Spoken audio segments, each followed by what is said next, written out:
I'm still setting up dice, so. We are live. Cool. Oh my God, did I say you could record me? I don't care what you said. Sign release forms for this. Well, What happened to the NDA?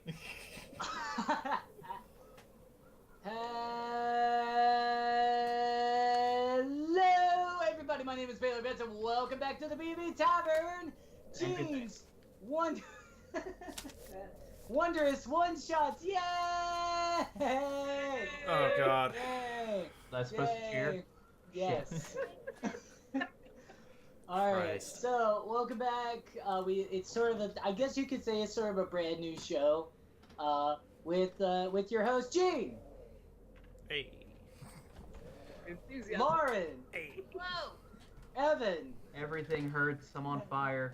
and our special guest this week, the Cognitive Merchant. Yay.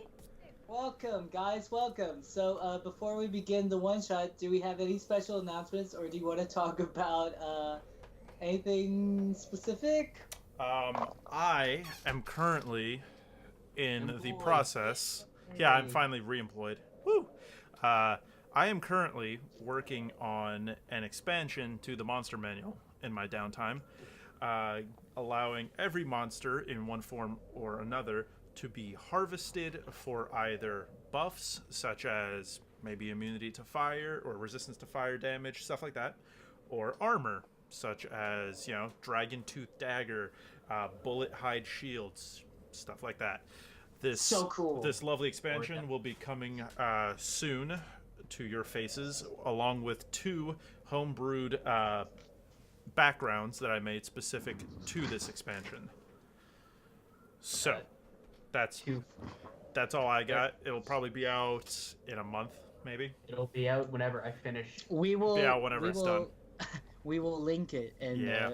And sell it to the masses, and it will be amazing. Yes. I think it's a brilliant idea, Gene, and I fully 100% support it. Thank you so much. I'm highly Good. amused by it. Thank you for being in our lives. So apart from that, you, Ty and Grebo, you always have stuff coming up. You got cool, amazing things that you're working on. You got anything you want to let people know about? We're still doing our all-in-one DM kits. This Yeah. contains- You need to be a DM. Builds out like an awesome D&D transformer. Nice. We Love those are working on some dice bags. We've got these lovely dice bags, all Gorgeous. scully and scary.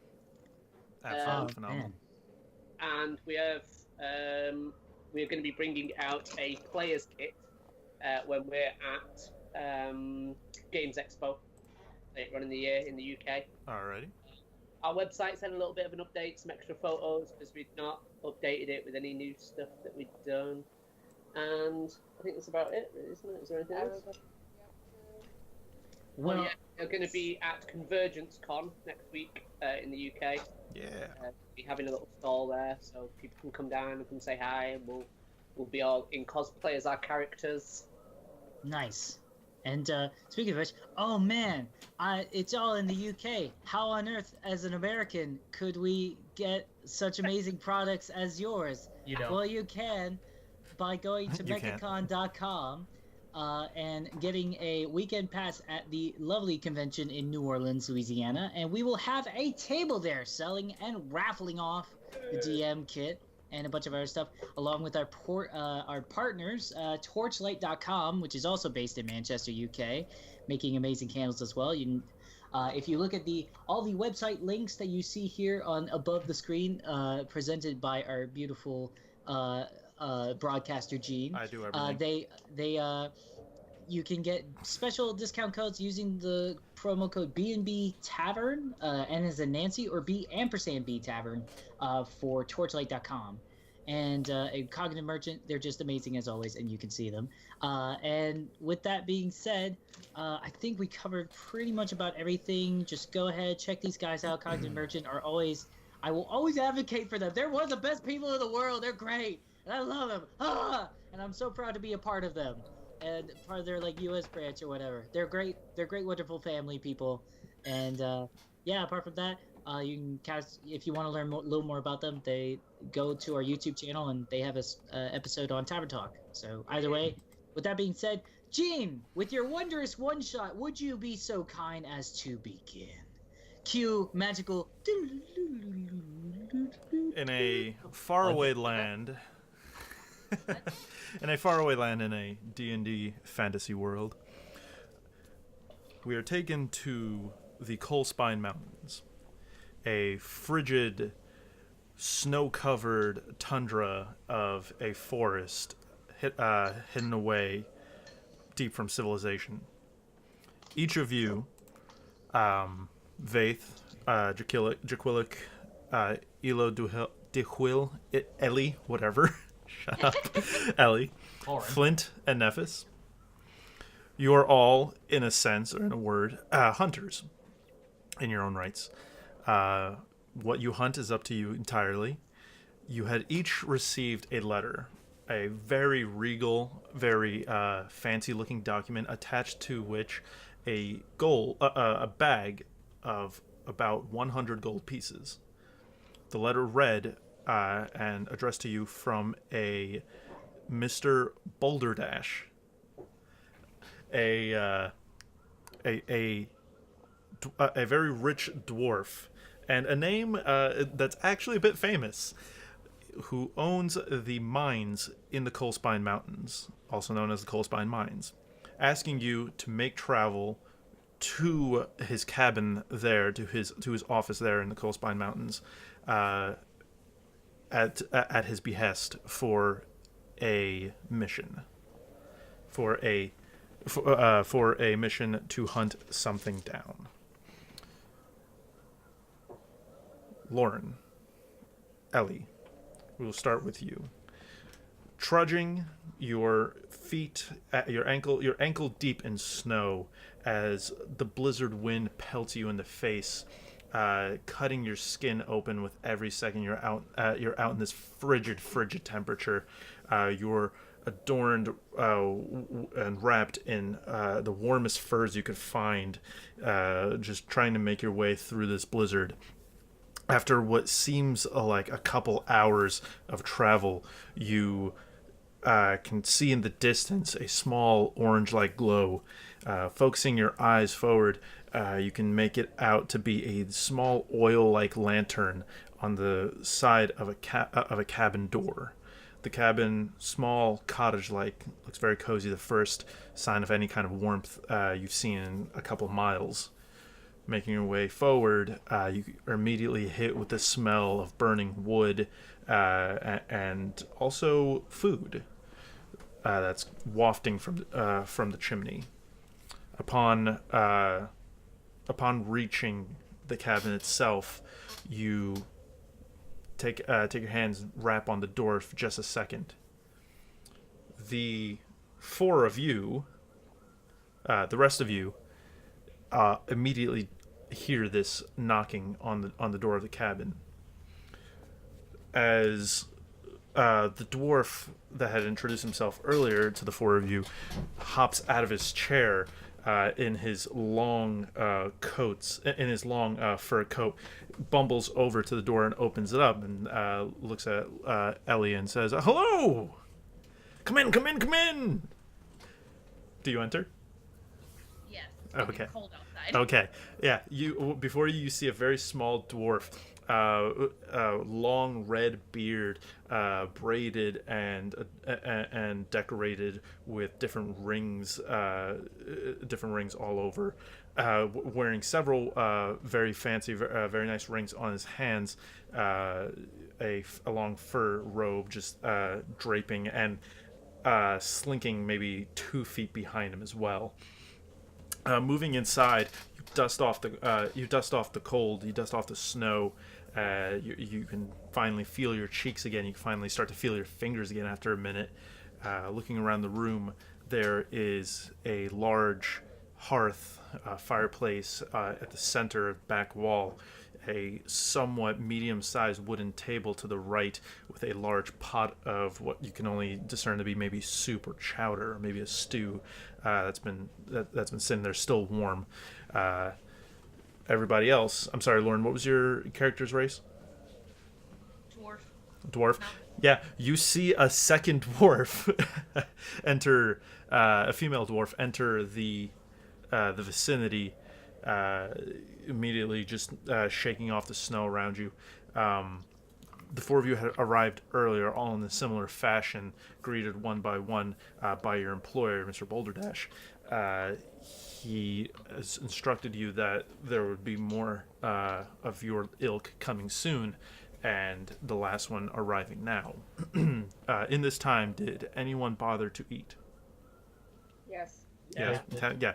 All right. You took what? Well, yeah, you just got there. You may eat if you'd like. There, you can see is a single wooden bowl left over with a spoon inside, sitting next to the pot on the table. Anyone who has eaten thus far had consumed some stew, some very delicious, very chest-warming soup, and Roll Constitution. everybody's poisoned. Roll Constitution. Did we say the wolf had also eaten soup? Oh, that's right. I'm sorry. Upon entering, Also eat. yeah, just looking, Ellie, just looking around, you see a dragonborn with a wolf. What color fur is the wolf, Evan? A kind of ruddy gray. Okay. Like real dirty looking. Okay. Yeah, you see a wolf that's can almost be described as a mutt. Very gray, very dark grays. Bit larger than an average wolf, sitting next to a dragonborn. You see a tiefling on one end of the room, and I'm sorry, are you both humans? You're a dwarf as well? Yes. You're a dwarf, I'm yeah. also a dwarf. Yeah, you see another dwarf. We need four more. Three dwarfs, and a dwarf and a human also in the area. Thea, you're Nephis. You have. I'm sorry. Are you playing a male or a female? Female. Female. Okay, just want to make sure. Nephis, you are not at all used to this kind of weather.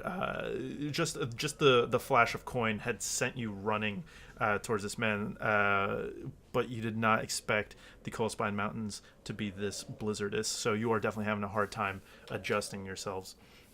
After a few minutes, after everyone's settled in, the dwarf that had invited you all clears his throat.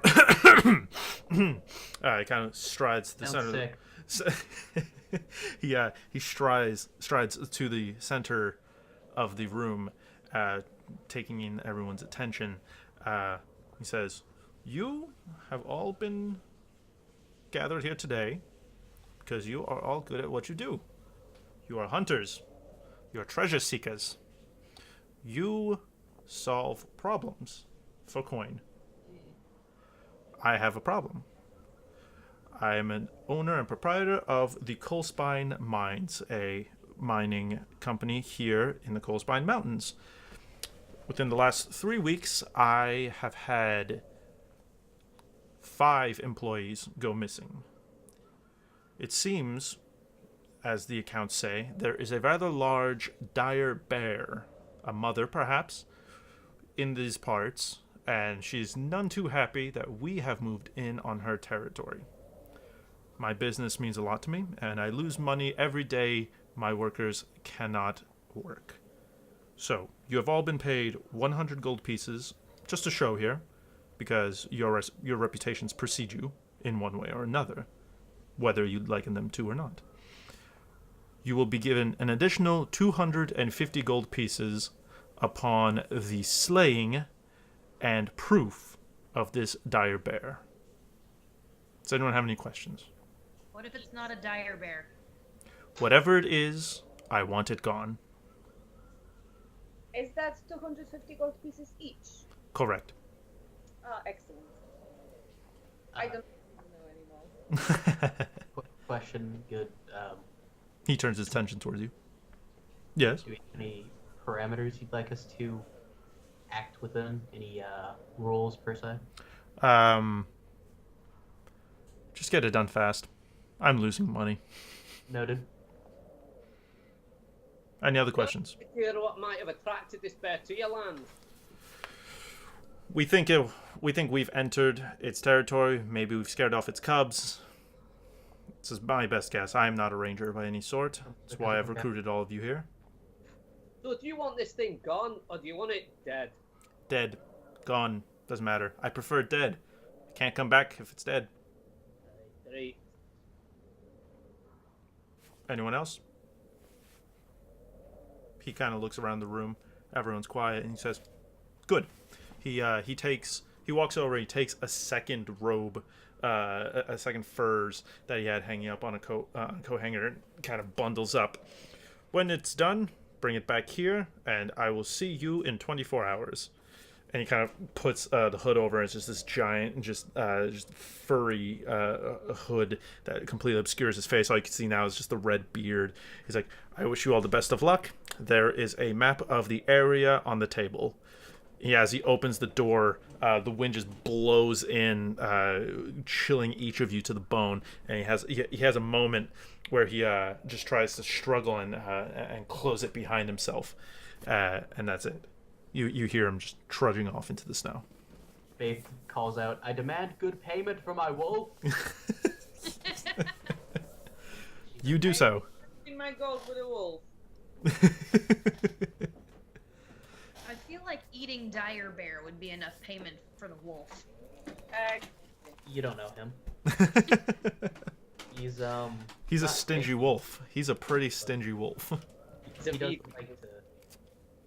Out of respect, he doesn't like to eat creatures that may or may not. He sells real estate on the weekends.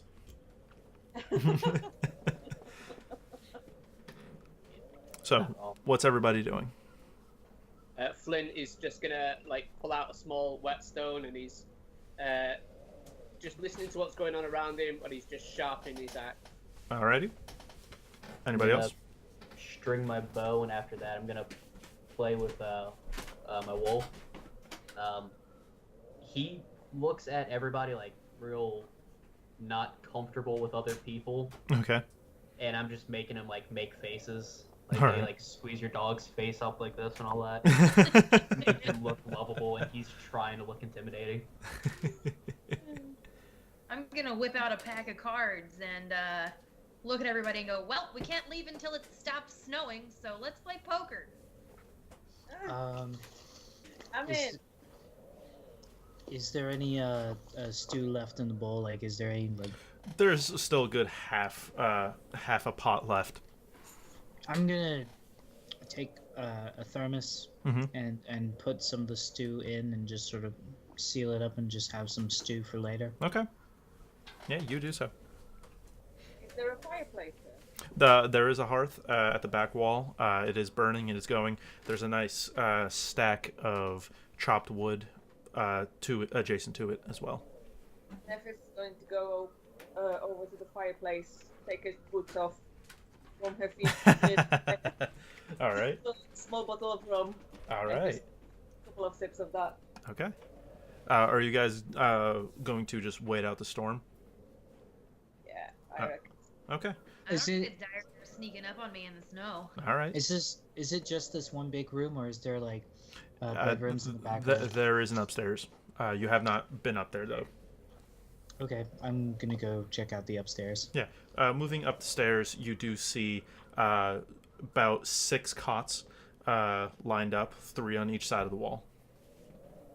There's a couple of shovels, a few pickaxes, a couple of lumberjacks, like a what do you call it? Chopping axes, wood cutting axes, all kind of splayed about. You get the feeling that this is a almost break room, this cabin for the workers. I'm gonna take one of the pickaxes just in case. Okay. You may add Is one there any- pickaxe to Is your there any inventory. rope or anything? Not that you can see. Okay.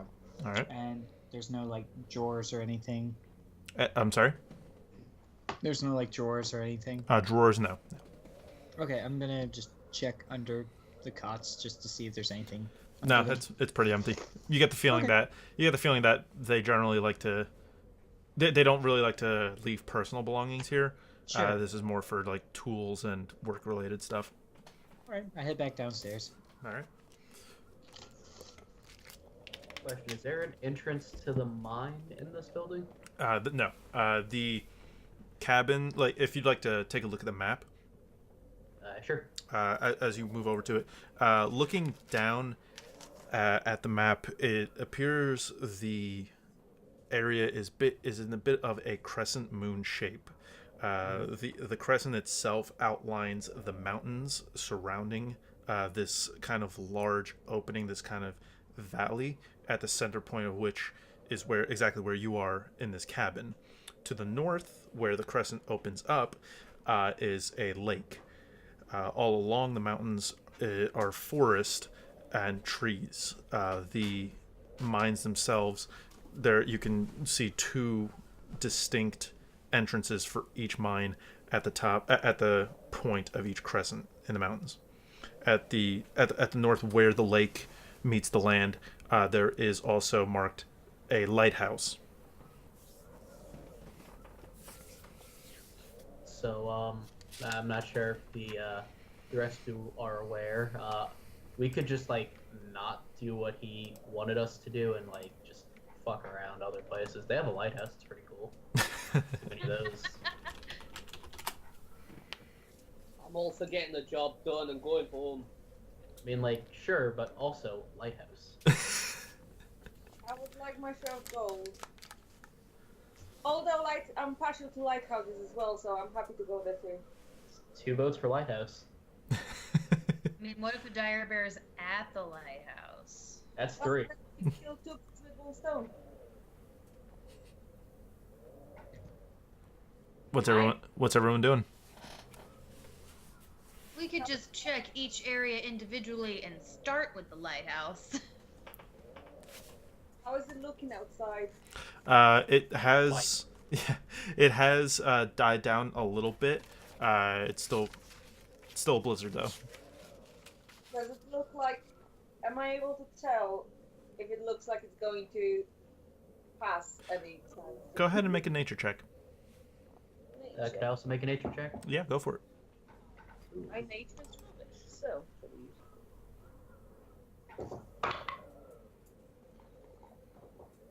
That's a 4! At this time, I'm like, I don't know what that is. Nephis, this is the first time you've been in a blizzard. You have no idea. Slightly better with an 8. An 8. This is the second time you've been in a blizzard. 16. 16. This is the third time you've been in a blizzard. You know that if you wait it out, towards like approaching midnight, it's likely to die down. I would say we hang out here until nighttime and just make our way down. Are there windows? There are windows, yes. Is there glass in the window? I'm sorry? Is there glass in the window? Yes. I'm gonna stick my face to the glass and just go.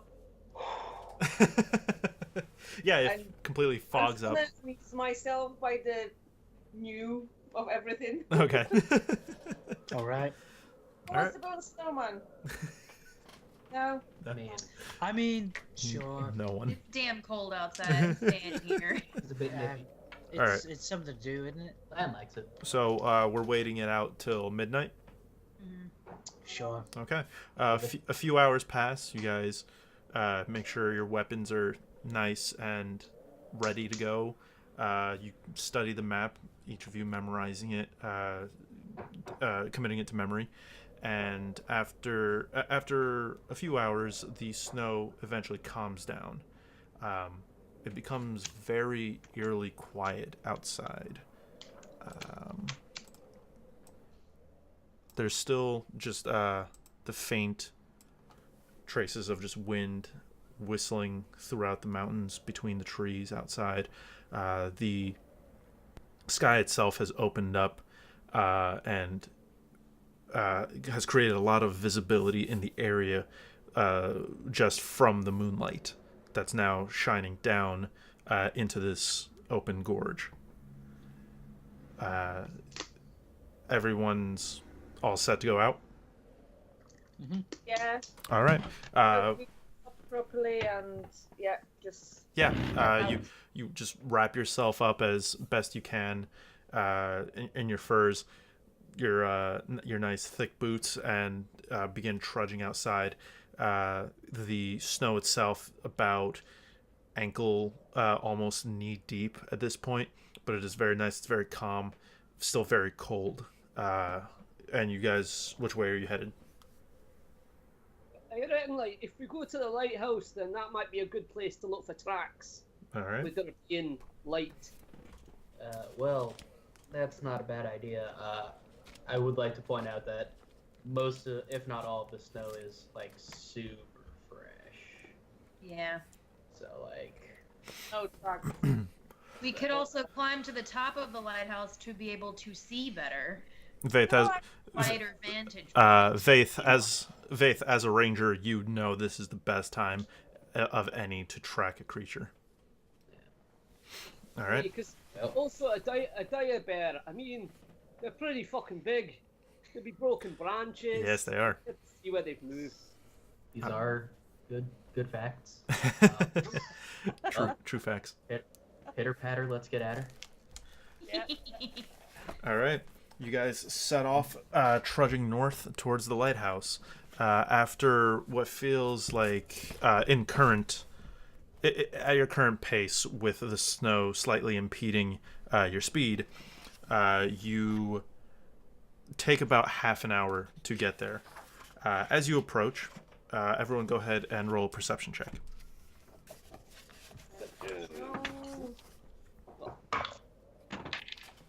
Nat 20. All right. 23. First roll, let's go. All right. Nat 20 and a nat 1. Don't worry, I balanced it out. Jay, you're trying, because it's ankle deep for everyone else. It's about chin deep for you, so you're just trying to trudge your way through this. Right, and also I feel like it's important right now to describe Flint. Uh-huh. Looks really scruffy, like big beard. He's got some furs, like a little fur jacket on. Mhm. He does wear a kilt. In a very traditionally Scottish way. So right now he's a little distracted. Fantastic. Yeah, you would be about waist deep right now. As with the other dwarf, so don't worry. Okay. I think I'm nearly turned I will be right back. I'm so No sorry. problem. No problem. I should offer to let you ride on land, but With he doesn't like it, and you're also a bit too big. with Ellie's perception check, and anyone who'd gotten above maybe a 15, yeah. As you guys approach the lighthouse, you're about maybe 60, 90 feet off, somewhere in that range. You can see the front door is open. You can tell it's open because there is light pouring out from inside. The actual lighthouse itself is spinning. It is working. Looking past the lighthouse, you can see that the lake is currently frozen over. Farther off, you can vaguely make out small shapes out on the lake. A few square-like shapes you can probably discern are fishing huts. Approaching closer, would anyone like to approach quietly? Would anyone like to just make their way forward? Or Yeah, before we get too close, Flint just says, "That don't look right. Nobody in their right mind would leave that door wide open." I'm gonna check for traps. Except bear. A bear would do it. Can we see any fresh tracks leading to or out of the lighthouse? Go ahead and make a survival check. Or sorry, investigation. Investigation? Yes. Oh, I'm gonna check for traps near the lighthouse. Yes. Go ahead and investigate. Faith. What did you roll? 6. 6, okay. Vaith is gonna look for tracks as well, but Land's gonna start quietly and stealthily approaching the lighthouse. Okay, go ahead and roll No, a stealth she's gonna check. walk into the lighthouse. Okay. Well, hold on. I just checked for traps. You can do that, but she's walking straight forward. Walking in. Well, natural 20. Okay, you do not find any traps near or around the lighthouse. Sorry, what did you roll for Earwolf, Evan? I hadn't done it yet. As a stealth check. What's 8 plus 7? 16. 16? That's 15, actually. Yeah. Yeah, it is. Clint was I can going to sneak up as well. Okay. He got a crit +4. What is it? I got a crit +4. Oh, critical. Okay, yeah. Yeah, you guys managed to just... Sorry. Flint, you already waist deep in the snow, kind of sink a little lower, sink a little deeper, and just trudge forward as best you can, ignoring the biting cold. I offer. I'm a little bit taller and more of a stronger build for a rogue, but I offer Flint to sort of sit on one of my shoulders, so that way it's not like between. Would you also like a trench coat? Ellie is a tall dwarf. She's 5 feet tall. She don't need no guys. I just offer my hand out, like sort of gesturing to my shoulders, like, you want to not be in the snow? I was looking for traps, by the way, Gene. Do you really want my twig and berries resting on your neck? I mean, you could tuck your kilt forward and. No, he's a tough cookie. He'll be all right. All right. What did you roll for investigation, Evan? Investigation. I give him a 17. 17. You do not find any traps. Ellie, as you just brazenly approach the door, you can see that it is almost off its hinges. There are 4 distinct large claw marks that have torn straight through the side. 4 more of the same imprinted along the stone of the lighthouse around the frame. Moving inside, you can see what looks like just a mess, a complete dishevelment of everything inside. Fireplace still burning, though logs scattered everywhere, table flipped over, a spray of blood across the floor. I'm just gonna turn around and look out the door and say, "See, I fucking told you it was the bear." She says this. Not being quiet at all. okay. It's a bear. She understands she is wearing chainmail. Stealth is not her thing. Oh, God. She understands. I'm going to look at the blood smear and figure out where it goes. Okay. Lighthouse as well. You say again? We'd like to like look at the claw marks and stuff to gauge how big this bear is. Okay, yeah. Moving up to it and just looking at it, this claw mark in width and in length is about the size of your arm. Actually, being a dwarf, probably 4 times the size of your arm. They are very large. There is a spray of blood. It is immediately curved as it's smeared across the floor, and moves upward towards the stairs. The staircase. Yeah, the staircase in this lighthouse are just wooden planks jutting from the wall in a spiraling fashion. You're moving up the stairs. What is everyone else doing? This is going to run into the lighthouse as well, just to get out of the snow. Okay. Yeah, you move in. You see the same exact thing as I described to Lauren. Same kind of mess. Flint would like to just start climbing the stairs. Okay, yeah. I'm gonna lead Go ahead. Land to the scratches in the blood, see if he can get a scent. Okay. Go ahead and have him roll a wisdom perception check with advantage, because I believe he has advantage on those when it has to do with He does. smell. Actually, let me check that. I'm going to go ahead and keep an eye outside and just see if I notice any bears or whatever. Okay. Go ahead and make a perception check.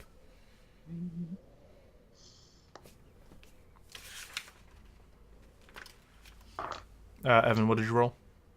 I'm looking to see if he gets advantage on it. He does. He does? Yeah, he does. Okay. Just do what the DM says. It's the keen hearing and smell trait. 19 plus 5, 24. 19, 24. Okay. Yeah, after a second, it does seem like... I'm sorry, what was the wolf's name? Lan. Lan. It does seem like Lan. Lan. It does seem like Lan immediately does grab a scent. He begins moving inside, sniffing the floor, sniffing the ground, and moving up the stairs along with the rest of the party. Got a scent. Found blood. I was first. Lauren leading the charge. You make your way slowly up the stairs as the streaks kind of follow along the walls. Baylor, what are you doing? Like I said, I was making a perception check to keep an eye out, see if I see any What did you roll? bears. 21. 21. Just looking out in every general direction towards the forested mountain-like area, not really seeing anything, not really hearing anything either. It is the middle of the night. It's very, very quiet outside. Okay. I believe I have. No, I do not have dark vision. Never mind. You're a tiefling. You definitely have dark vision. Oh, my bad. Yes, I Yeah. do. What am I talking about? I don't. But You never yeah, do. I'm just gonna keep an eye out to see if I see anything and just let them do their thing. Okay. As you guys make your way up the stairs, like I said, you watch as the blood eventually comes to an end along the walls as it seems to be kind of just spread across the brick. Making your way up to the second floor, there is a small cot on top of a rug with a couple of with one chair and a couple of clothes spread about. They don't look disturbed or messed up whatsoever. Do you guys continue to move to the third floor? There's no Faith people is- there, mate. Faith is gonna. Sorry, Lauren, what was your question? Lauren, what was your question? So there's no people on this floor, yeah? No, it's a very small floor. It gets smaller as the tower moves higher. Faith is gonna stay near the doorway on the first floor and notch an arrow on his bow just in case. Okay. But Lan's gonna keep following the sun. Okay, no Yeah. problem. Flint will keep moving up. Okay. with, All right. You all keep moving up. The two of Nephis and Flint, you two do hear behind you the as you look behind you as a very large That's wolf. a really good dog sniff. as Nice. as the wolf just moves its way up the stairs. You guys get to the top, and you have to cover your eyes for a sec as you watch this rotating, these two levitating, rotating plates of glass with a small, what any of you could recognize as a light cantrip is between them, as it's as projecting light in every direction, making you. That's bright. Yeah, it just it hits you straight in the eyes. As you make your way up, there's no more blood to follow. But as you look out, you can see that one of the windows that surrounds this third floor is shattered completely. You can see Inwards or outwards? outwards. You can see traces of faint traces of blood along the shards. Well, let's look out the window. Yep. Go ahead and make a perception check. Anyone that's looking out the window.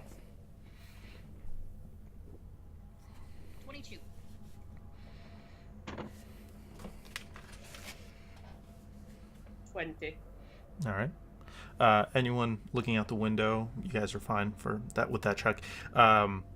You look out to the west, to one tip of the crescent of the map, and you can vaguely make out on top of the mountains, just from being this high up, the what looks to be the entrance to one of the mines. The mountains here are a bit strange. They're not too slanted. They're not too sheer. they're certainly climbable, and you can imagine that paths have been made to enter into them, but they are very much also covered in different in many different trees. Flint turns directly back round, goes all the way to the bottom of the lighthouse, and starts checking around the lighthouse where the window is broken to see if anything landed. Okay. Go ahead and make an investigation check. Does Land find anything? I'm sorry, what was he looking for? He's just following the scent. Yeah, he made his way all the way up. He's smelling the glass, and he kind of just smells the air, and you get the feeling that the scent continues on forward. I think that's 3. Looking around, you don't immediately see everything. The lighthouse itself is is kind of elevated up on some rocks that slope downward before you kind of reach the lakeside shore. But in this light, you're not really catching much. I want to check the snow around where the right below that window to see if somebody might be buried under it or something. Okay, go ahead and make an investigation check.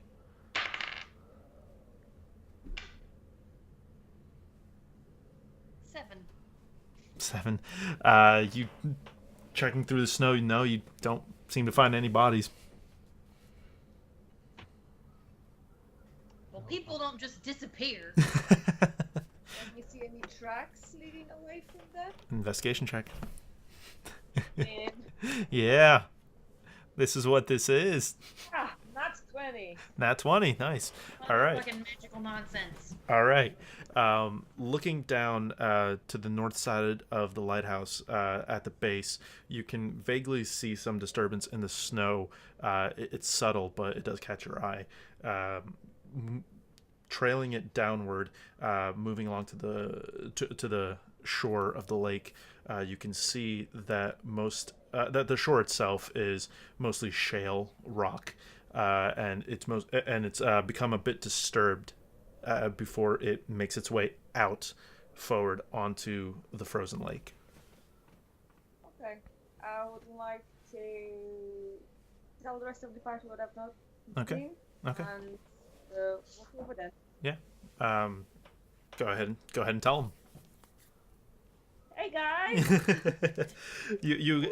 Anyone that's outside the lighthouse right now eventually does hear Nephis calling to from down on the shore. Hello! I come in and I follow. Yeah, as you guys converge. Yeah! This way! To the lake! Faith is Are we going still to at the base of the lighthouse. Yeah, you can hear the shouting. Until Land comes to drag him up. Okay. your wolf eventually comes down. I follow Vase. You guys converge down at the edge of the shore. At the edge of the frozen lake.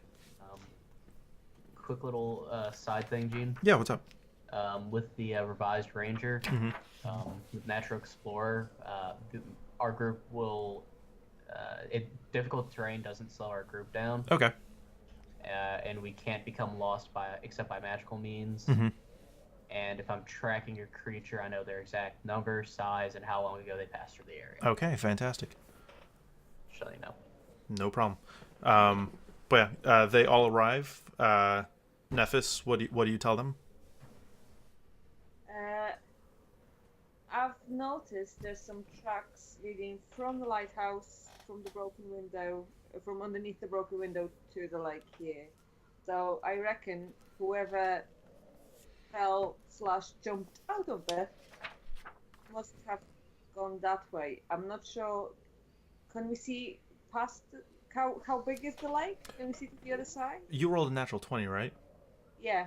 The lake is large. It is very, very wide. Beyond that area, the mountainous region kind of ceases, and eventually it turns to plains. Looking closer at the lake, you do see that the snow that had fallen is also disturbed and moves out farther onto the lake. And we have noticed some fishing huts that are on the lake. Yes, some fishing huts. Yes. Okay. You can from where you're standing, you can spot about 3. The closest being maybe 500 feet away. Can I try and follow the tracks? Sure. Is everyone following her? Yeah, I'll Sure. go with. Okay. I'll see if Land can pick up the scent. I'm just gonna go that way. Okay. Go ahead and roll for that sweet tracking dog of yours. Your bloodhound. Okay. First one's 7. Mhm. Second one is a 18.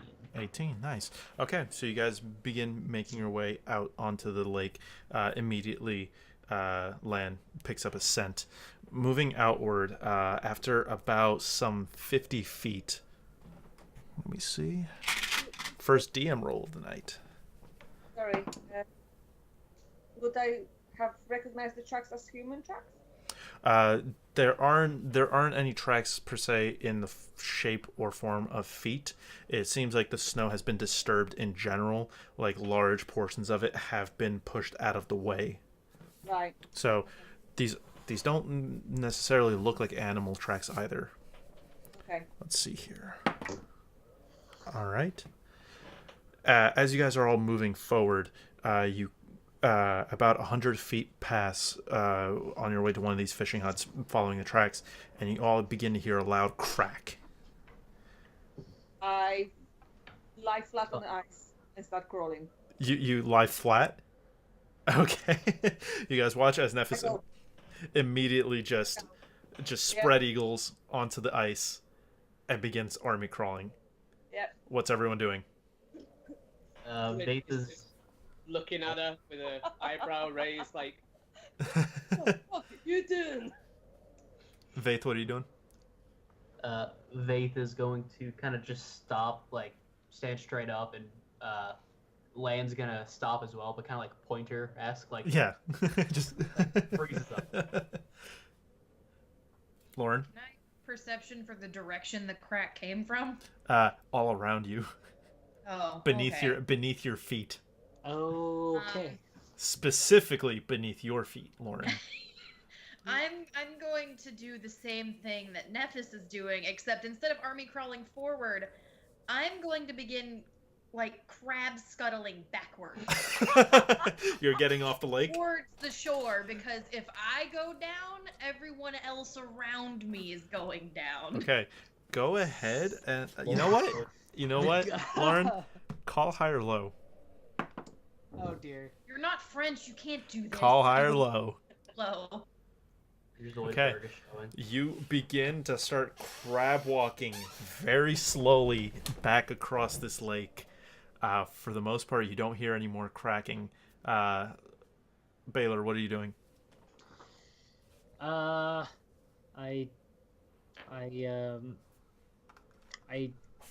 trudge forward. I like slowly do that like tiptoeing in my Jordan's walk. I Okay. don't know. Okay. Let me see. Oh, excuse me. Everyone go ahead and make a dexterity check. Check or save. Check. Hey, nat 20. 12. 10. 17. Oh, wow. I need to roll for Lan as well. The Baylor? most dexterous of our party. 4. Anyone who did not beat a 12, What if I met a 12? you are fine. And That's a 13. meeting it. Okay. Almost lost my wolf. Hello, 12. How are you? You were the rest of you who had beat it. You were very careful, very meticulous. You distribute your weight very evenly as you make your way across the ice, except for Lauren, who's making her way back away from the ice. Hang on, I dropped down to the floor. You were on the floor. Dropped too fast. You dropped a little too fast, and as you're moving, you can hear in a circular motion all around you. Shit. Baylor, as you as you hear Nef's character on the floor, as you watch and hear this crack forming around her, as it completes, it starts hairline fracturing towards you, and it also forms around you not in complete circle, but it does taper off into two directions. After a minute, it stops. Everyone who's proceeding forward, go ahead and roll another dexterity check. Do I still have to go, or have I made it back to shore? I'll say you already made it back. All right. I'm gonna go. Good luck, everyone. I'll keep watch from the shore. All right. I'm This going first to look one. for the dire bear in the other direction. Guys, are we going to carry on? Oh, what are we doing here? Vake and Land are gonna keep going. In the frozen water here. Okay. Like in freezing cold water. First one's for You're a Land. pirate. You should love the water. That one is frozen. I got Land gets a 12. 17, Okay. and Vake gets a 15. Okay. Another 10. Okay. What did everyone roll? I got a 21. Okay. Anyone who didn't beat an 8. Natural 1. Baylor, as you take a step forward, you hear the cracking begin yet again. The rest of you keep moving forward. You hear the cracking beneath you begin yet again. Yeah. As you feel the ice beneath you give way. And after a split second, you feel the ice hitting you in the back as you slide down into the water. Yeah. Am I near him? You all turn around. Anyone still out on the ice? Lauren, you see from a distance this just plate shift upward as this tiefling falls into the water, and it just levels out. Oh shit! All of you look behind you, and at the last second, you don't see him anymore. He's almost but disappeared. Last thing you turn around, all you see is just the plate shifting there. What's everyone doing? Flint wants to go straight into his like side belt, pull out his rope. Okay. He's going to knot it very quickly around one of his hand axes. Okay. And he wants to throw it up so that it's going to hit down into the ice. Okay. Plummet. Okay. Roll me first a dexterity check. See how well you tie that rope. This is a frozen Charybdis. It's gonna eat us. 21. 21. Okay, yeah, immediately just give a nice nod. Make a nice knot out of it, and then roll an athletics check. Athletics. I'll take my Greek mythology joke elsewhere. Not as good. That would be 9. 9. Rolled a 10. As you toss it up in the air, it comes down. It doesn't have as much force behind it as you would have if you just threw straight at something. It tinks. It plinks right off of the ice, nudging it a little bit, just shifting it, but not making it through. That is your turn. What's everyone else doing? I'm gonna pull out my own rope from my Dungeoneer's pack. Okay. Gonna hold one end and kind of give enough slacks where I could put the rest of it in Land's mouth and send him to where the ice broke, so he can wait to see if I forgot Baylor's character's name. It's gonna come out from the ice. Baylor's character's name? Jaquillic. Quillic. My apologies. No problem. I'm going to take one of my hand axes and sort of go out a little Just on the that. ice so I never looked around. And I'm going to chop a hole in the ice and sort of like stick my hand in it and wave it around because maybe he'll see it and swim this way. All right. Go ahead and make a dexterity. Go ahead and make a dexterity check, Lauren. Baylor, we're getting to you. We're the best this dwarf could do. Like, 19. holy shit. You said 19? Yeah. I apologize. What were you trying to do? I'm trying to chop a hole in the ice. All right, so, Big enough for like my hand and arm to fit through. so you're gonna move up to where he fell through? No, I'm gonna still be like pretty far not on the ice. Oh, okay, Because okay. if I fall in, I don't want to fall all the way in. Okay. So yeah, moving forward, you're very careful but very quick. You know, you're just like speed If I walking. fall in, I'm not gonna die. Yeah, so. you walk up. You said you're using a hand axe. Yeah. Go ahead and just roll damage for the hand axe.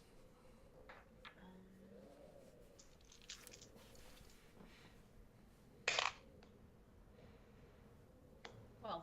12. You you bring the hand axe up, cleave down into this ice, and it manages to pierce through it. Call high or low. Low? That was in that one. You're lucky. It manages to pierce through it, but it doesn't break the ice straight beneath your feet. We'll come back to you in just I would like to make it very clear. I only wanted to go out far enough to fall in like knee deep. That's fine. Thea, what are you doing?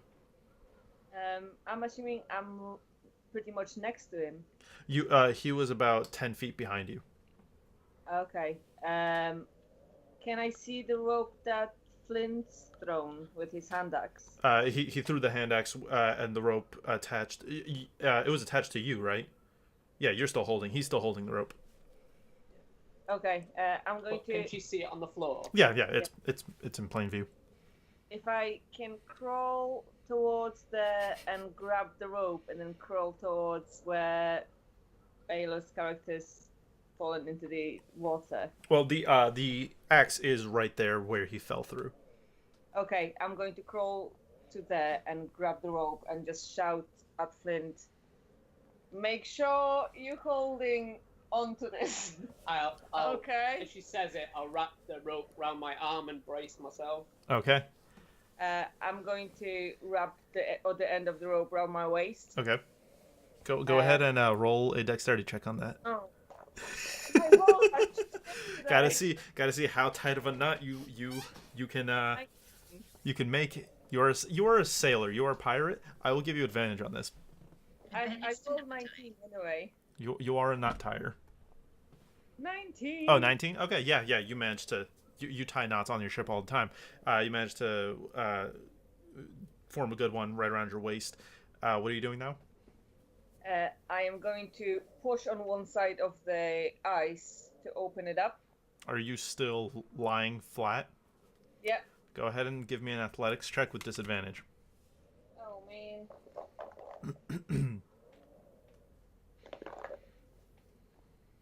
That's 19. 19, okay, yeah. You managed to and start pushing. You're getting a little bit there. The water rushes in, covers your hands, frigid and just biting. Almost, your hands are almost immediately numbed, and it feels now like they're on fire.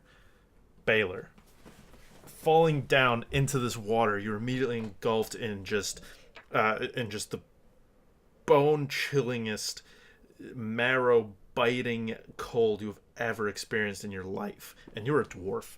Oh, sorry, you're a tiefling. I'm sorry. Yeah, it's worse that you're a tiefling. You have fire resistance. You're used to hellfire. I need to buy new dice. It's just it stings you and it chills you to the soul. Everything becomes just muffled. Nothing is clear. You hear shouting vaguely in distances. What kind of armor do you have? Leather. Okay. Yeah, you were just completely soaked through. Looking up, the only light you can see, you can see shadows moving and everything. The only light being splayed out onto this lake from the moon. What are you trying to do? I'm sorry. What is your Constitution score? Score, not modifier. 14. 14 on your mod +2, I'm guessing? Mm-hmm. Okay. Yeah, you're holding on your breath. Go ahead and make a Constitution check. Natural 20. Okay. You managed to get a good breath of air in before you fell through the ice. You're holding on for now, but you're not sure how long you can hold on. What are you doing?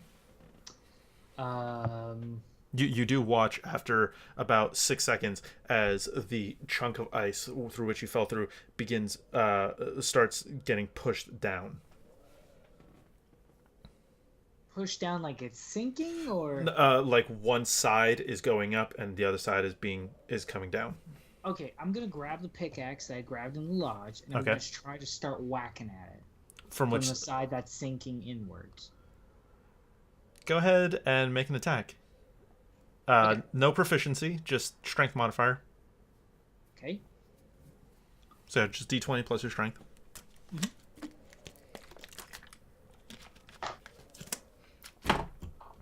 9. 9. Okay. Just complete 9? Yeah. Okay. Theo, what's your armor class? 17. 17. Okay. As you're pushing down with your hands on this pillar of ice, you watch as a pick hits right between your hands, narrowly missing your fingers. Can I try and grab the pickaxe or grab the hand or? Are you holding the ice with one hand and grabbing it with the other? I'm gonna dive halfway into the water. Okay. Try and grab him. Okay. Make an athletics check with disadvantage. Should I roll anything? Nope. Has Lan gotten there with my my rope yet? Say again? 8. Has Lan? Sorry. 8. Okay. What was Lan doing? I apologize. I was holding a lead on the rope, and I gave the rest to Lan to run out. Oh to yeah, the, yeah. He's. ice. I apologize. I'm sorry. He is right next to the ice hole. You said you rolled an 8. You reach down, but because the ice isn't translucent from this side, you have no idea what you're reaching for. You just kind of fuddle around there. Because of the weight of the ice block, it comes back and slams into your hands, into trying to close that hole again. You take 5 points of bludgeoning damage as the ice scrapes across your arms. Lauren, what are you still doing? You're just just trying to carve a hole out. Not even like a real hole. I just want a little place. I guess it's a hole, but not like a sophisticated hole. Right. I just want to be able to put something in the water to make noise to possibly draw the attention of the people under the ice. Okay. Because if you swim towards here, there's an air hole. Can you go ahead and make one more athletics check Should I make a perception check to see if I hear it? on your turn? Athletics. 17. Okay. Call high or low. We're gonna keep with the low. You know I am. Okay, that was a 5. You managed to, on a second attempt, break through the ice. The hole that you've made is large enough that you could probably stick 2 shoulder lengths through. What are you doing now? I'm gonna put my arms in the water and just wave them around. Okay. Wave 'em around. Sorry, Evan. What are you doing? I'm waiting for somebody to grab the other end of the rope, and then when they do, I'll start pulling. Lan's going to be pushing down on the ice a little bit, but the minute enough space gets through, he's going to drop the rope in and then back away. Okay. Also, super low res for the stream. I don't know if you knew. Myself, yeah, I know, because Skype. It's great. Yeah. Love it. Anyway, Baylor, go ahead and make a perception check at disadvantage. That's natural 1. He does not notice your hands in the water, Lauren. His entire attention is on this ice block in front of him. Go ahead and also make a Constitution save. Cool. Awesome. Great. Fantastic. I cannot make this up. That one? Yeah. Okay, cool. All right. Okay. You take 3 points of bludgeoning damage as you begin suffocating. That when Nephis tried pulling through to your side, you also raised your hands up to try and grab her. The ice slamming shut on your hands, the pain blistering into your nerves, forcing you to lose a bit of breath that you had. Dear God, save me. Just give me a slice of pizza, Lauren. I'll be good. Jay, are you doing anything? I'm gonna throw pizza in there. Maybe he'll smell it. Flint, are you doing anything?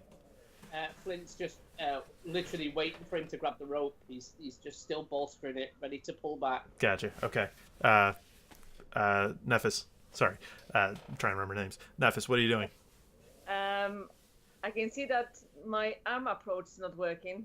Yeah. You do notice Vaith's Your wolf arms Lan has moved up next to you with rope in his mouth as well. He's also pushing on the ice. Yeah. He go ahead and make a athletics check for for Lan. Make sure, see if he's proficient in that. Oh man, that size looks amazing. So athletics is strength, right? Yep. How dare you eat that pizza in front of me? 19. 19. The wolf begins pushing down. It is a very large animal, and actually does start getting some headway as the ice starts sinking down into the water. Nephis, what are you doing? As I notice him doing that, I will grab the rope off him and shove it down the Okay. gap. Baylor, you watch as a line of rope comes down through the small opening in the water. Go ahead and make an athletics check to grab on. And I'm also trying to grab him at the same time. Okay.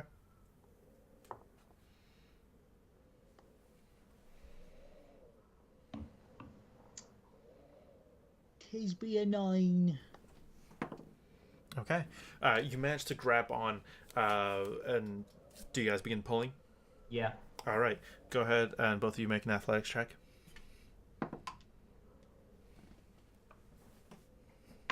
Me? You said, sorry? Yes, you as well. Or you're pulling him up, correct? Yeah. 23. 23. Dragon boards are fun. What'd you roll? 6. You begin pulling him upward. Vaith, you have no problem. Dragonborn, large constitution, big monstrosity of a race. What's that? As I'm trying to pull, Yeah. I will also shout, "Pull!" Okay. Yeah. On it. to Flint, hopefully. You, Baylor, you resurface.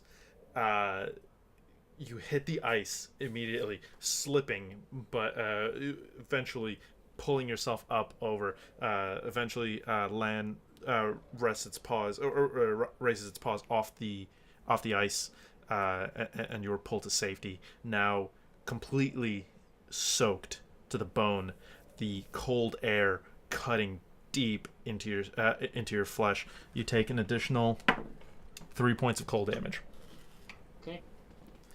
As you are beginning to freeze. What's everyone doing? As Flint is kind of pulling on the rope a little bit so that Thea gets a little extra pull when she's lifting him, I'm also looking round to see where the nearest cabin is. Okay. Nearest hut is about another. The nearest fishing hut is about 50 feet out. Okay. And how close to the shore? It's 100 feet from the shore. You have not reached the hut yet. Recommendation, off the ice. I'm just gonna scream from off the ice. Get your asses off the ice! Yeah. What's everyone doing? I kind of log roll to shore. Alright. Everyone's heading back to shore? Yeah, sure. If everybody else is, I will. Okay. Sure. Lan and I are going to bring up the rear. Alrighty. Okay. You make a relatively safe journey back to shore. Baylor, your character beginning just completely freezing as you've not managed to get rid of the moisture that's currently soaking you to the bone. You take another 2 points of cold damage. Great. Yeah, we drag him back inside the lighthouse. Okay. Making your way back into the lighthouse, you can you move yourself up next to the fire, feeling warmth again, sweet, good warmth again back in your life as you slowly dry off. pull out my thermos and put it near the fire. All right. I'm gonna pump Lay on the floor. cure wounds into him. Okay. How much do you heal? Looking for this spell. It's 1d8 plus. Your spellcasting. spellcasting modifier. Plus 6. You get 8 points of health back. So you get 8 health back, Baylor. All right. I recommend not getting in the water. Oh, really? I thought about making you take it a little dip. I recommend against it. It's Well, it's a good thing you're here. yeah. As Your weight too. as you guys are having this exchange in the middle in the middle of the lighthouse, you can everyone go ahead and roll perception. Actually, Me? Can I do Everyone. something first?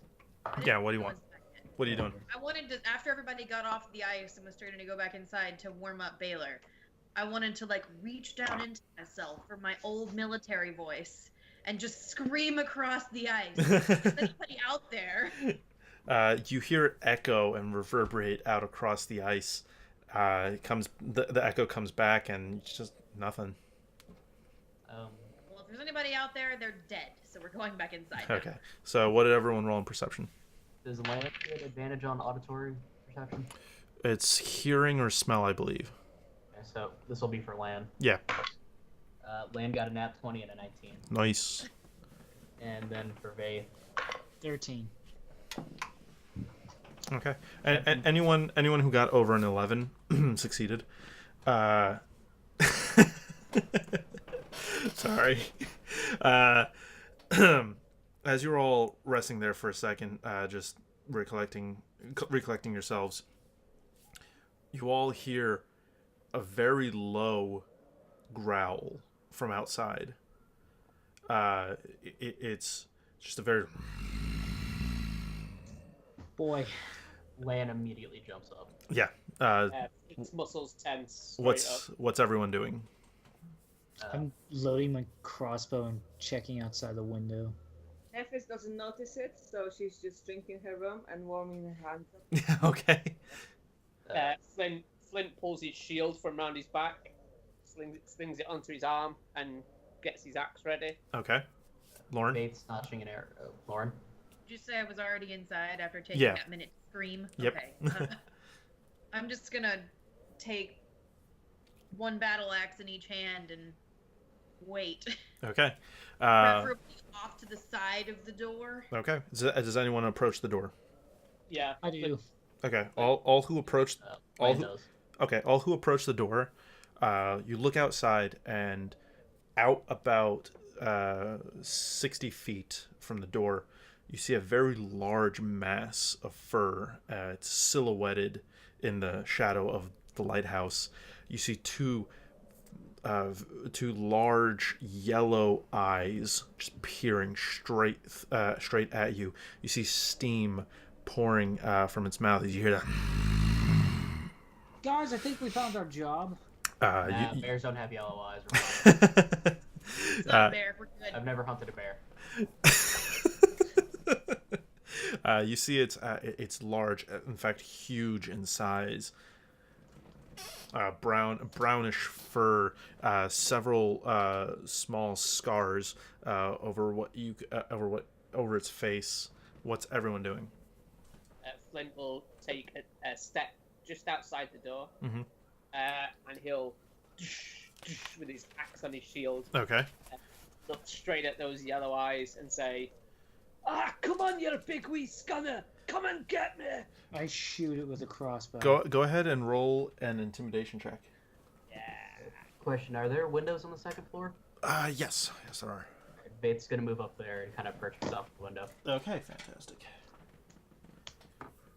Can I shoot with my crossbow? Just one sec. So 18 on intimidation. 18. Yeah, that's an 18. You both kind of level off at each other, just set in its ways. Your battle cry almost kind of inspires it as it kind of hunches its shoulders over, lets more steam just pour out of its mouth. Baylor, go ahead and make an attack.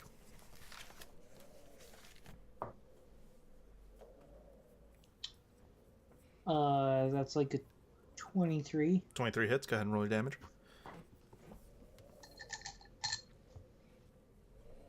Um, 7. 7 damage. Evan, you're gonna have to break the window open in order to be able to shoot through it. Yeah, I'm gonna pull my short sword out of the. Okay, yeah, easy enough. You just manage to butt it open and glass shatters. You hit it for 7. You watch as Flint. You watch as an arrow bolt flies overhead, piercing into the back of this creature. It doesn't even flinch. It doesn't even move. It slowly begins. Close the door, close the door, close As the door, beginning close to the door. charge The forward. door's not attached anymore. Everyone roll initiative. Cool. Okay. 17 plus. Shit. What's 17 plus 8? 25. 25. That's faith. Okay. That's ridiculous. Yeah. Okay. That'll- 25 is Vaith. Yep. And Lan is. Well, hold on. 25 through 20? Anybody? No. 20 through 15. 15 through 10. 13. 13. Okay. Both of you go ahead and roll just a d20. And let me know. I am the greatest. 9. 12. Okay, so Baylor, you're going first. Okay. Baylor. I'd like this thing to be gone, please. 10 through 5. Nice. Lan Yeah. Pretty efficient, guys. 5 through 4. Lan Great. got All right. What? Let's go. Let's Vaith, go. you see as this lumbering monstrosity of a bear is now charging forward straight for this door. What do you do? Jesus Oh, I'm sorry. What was Land's initiative? I apologize. 9. 9. Okay, so it is just Yeah. before Thea. Okay. What do you do, Vaith? Go. Okay. Bonus action. Hunter's Mark the Bear. Okay. Question. Hail of Thorns is a bonus action. Could I use it as an action instead? What is Hail of Thorns? Next time you hit a creature with a ranged weapon attack before the spell ends, the spell. Okay, I have to hit the creature first. Never mind. Yeah. I'll take a shot at it with my bow then. Okay, go for it. Shit. Hold on. I'm opening the wrong windows. Roll your attack. Do it. Okay. I'm doing it. Hit him. I'm trying. Fuck his shit up.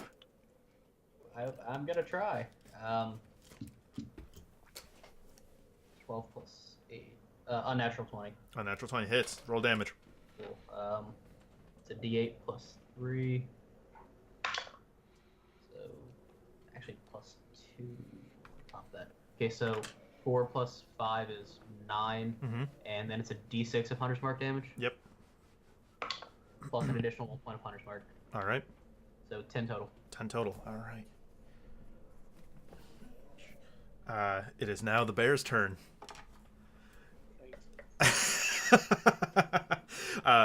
You hear Flint overhead as you hear overhead a shattering of glass as a couple shards fall down and maybe 10 feet to your right. As the bear's charging forward, you see another arrow of a different make stab it right into the other side of its shoulder, piercing deep. Again, doesn't even flinch. It's just eyes locked on you, coming straight at you. It's going to use all its movement to get to you, but it will not be able to act on this turn. Baylor, it's your turn. Go.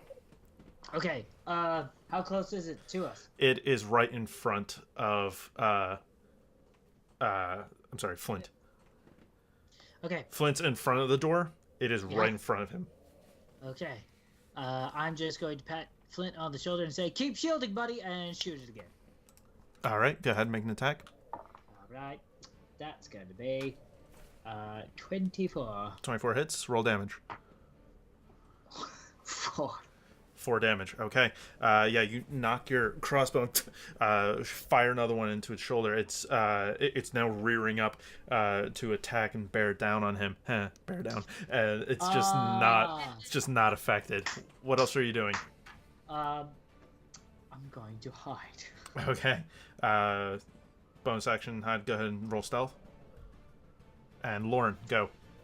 All right, I am going to rush out the door past everyone.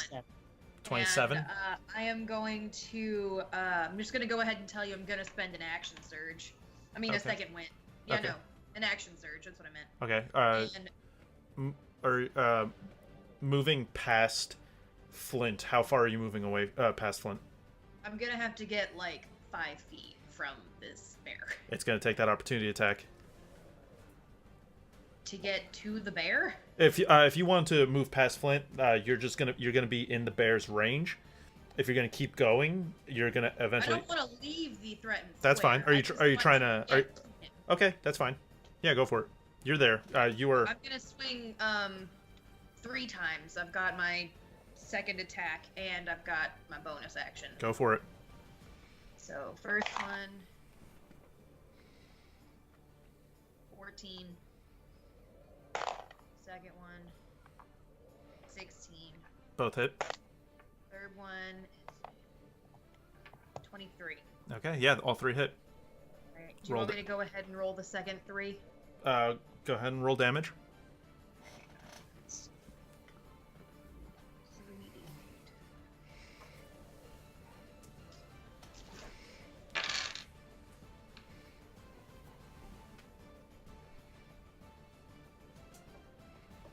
25. 25. Okay. Total for all 3 attacks. Yes. Okay, Flint, you watch as Lauren's character, I'm sorry, what was your name? Ellie? She just rushes past you in a blur of chainmail with 2 battle axes. She comes around adjacent to the side of the bear, brings up one, cleaves into the side. The bear's still not taking its eyes off you. Lauren, as you pull the axe back, you watch as covered on the axe is this large just string of ooze covering the blade. It slops off very slowly. You bring your axe up at another, you cleave into it. As you do so, the same thing happens. You can see steam just pouring out of the wound as more ooze begins covering your axes. After a third one, you bring the axe back. Everything inside the wound, inside the cuts, you see small rows of teeth begin forming. You see a tongue roll out. I don't like this movie. And flop forward. You want to make another 3 attacks? Yeah, because I kind of want to hurt it, but now I'm hitting it because I want it to go away. Okay. Make your 3 attacks. 3 more attacks. Plot twist, motherfuckers. That was a nat 20 for the first one. Okay, roll damage. That one's a 7. The second one's a 15. Okay. And the third one is more than a 15. Okay. So. Yeah. So all 3 hit again, and one of them gets double damage. Correct.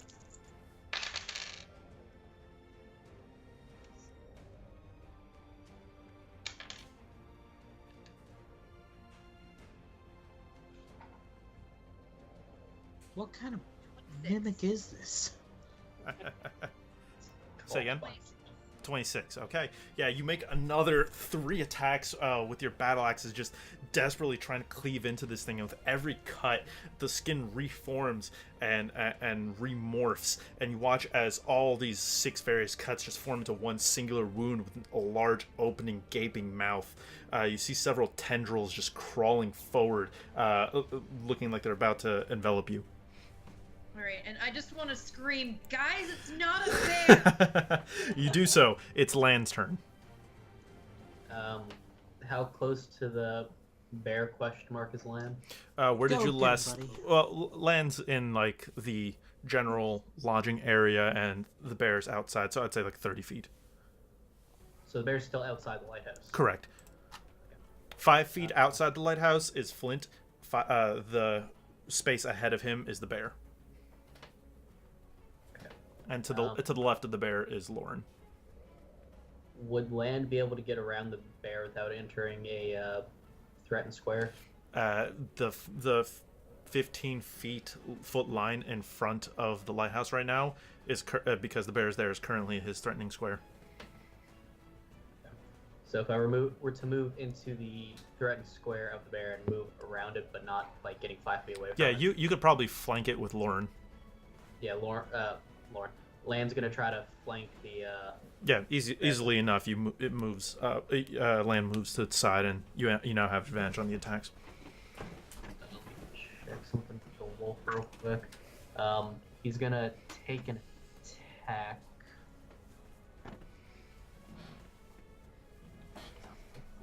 So he's gonna make an attack. Okay. It's a d20.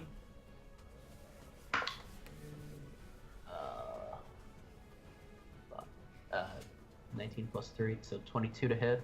Mm-hmm. Okay, and it's 2d4 plus 3 damage. Okay. Is this a bite or a claw? Bite. Okay. That's probably not good. We'll see, won't we? 2 plus... Thea, you're on deck. 6 points of damage. 6 points of damage. You watch as Land moves outward and lunges forward, biting into this thing's flesh. After a moment, you see the same kind of ooze begin forming and making its way up over the wolf. It's going to use a legendary action. Shit. What the fuck? Make a contesting athletics check for the wolf. Okay, so that's just strength, right? Yep. Okay. That's a 4. Mine was a 21. You watch as you watch as the skin parts and begins enveloping Land completely, moving him into its space. You now only see your wolf's hind legs. He's also going to take. Oh my god! Swear to God, if you Baylor my dog. He's going to take 12 points of acid damage. Okay. You hear your wolf. It's muffled shrieking as this creature begins enveloping it. Thea, go. I'm going to. You are alerted to the commotion after like the Yeah, first log few on. seconds. I think I was still warming my hands up when Flynn started banging on his shield. Like, what the hell is going on? What's all this noise about? I'm going to pull my 2 rapiers out, Okay. run out the door, and flank him from the other side. Okay. Yeah, you can flank him with Flint. Yeah. You're north, Flint south. Lauren's west. The dog was east. Excellent. So I can see what's happening in that case. I Yeah, can see, you see it. Actually, which side do you go, left or right? Quick answer. the wolf side. Okay, so you go right. Yeah, you do see the hind legs of this wolf, upper torso completely obscured, being enveloped by this creature. It's so fucked up. I am actually going to stop where the wolf is, Okay. and I'm going to try and stab around it to try and free him. I'm just going to go with my both rapiers and start Okay, go ahead and make your attacks. jabbing at it. Please don't accidentally stab myself. It's in enough pain. Don't get a 1. Record! Doesn't make it better, Gene. Attack number 1, 26. Hit. Offhand, 25. Okay, hit. And attack number 2, 26 again. Okay, hit. So Do your that's damage. 3 hits of good d8. 1, 2. That is 18 plus Baylor, my dog. I think Let's say Roper, but like, you know, it hits closer to home. Yeah, man. How much damage? 30. 30 damage. In a quick succession of both your rapiers, you lunge forward, trying to make 3 piercing motions into this thing. it doesn't seem affected by it at all. Anything else you'd like to do? You still have you used bonus action movement. Yeah, actually, your turn is done. How much have I got any movement left? I've got. What's your total movement? 40. 40. I'd say you still have another 10 feet. I'm going to move away 10 feet. You're gonna move back 10 feet. Yeah, I have got the mobile feet though, so I'm not provoking an opportunity attack. No problem. Okay. It is now Jay, your turn. Go. You watch all of this happening, and you see this bear staring you down. Yeah, and I'll have seen that there's the wounds. The wounds are not acting normally, right? No. In fact, as it's looking at you, you watch as its eyes slowly spread in different directions. Its skin underneath itself begins parting. Its snout begins opening up into 4 subsections. More rows of teeth begin protruding. This is what happens when you litter, guys. Smokey the bear ain't fucking around anymore. Okay, but dude, I won't pollute. Only I can prevent George fire. And so Flynn literally gets his axe ready, looks straight in these strange eyes, and says, "You look worse than an orc's arse." And then rages. So bonus action for rage. Okay. And then he's gonna take his first swing at him, but he's gonna do it reckless attack.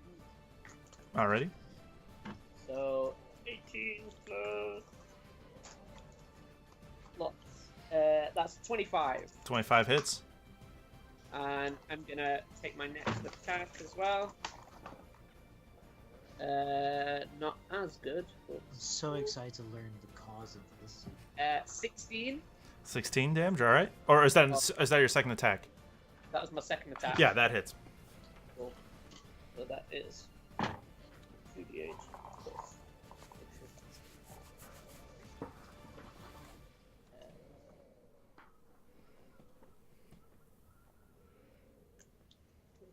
25 damage. 25 damage. All right.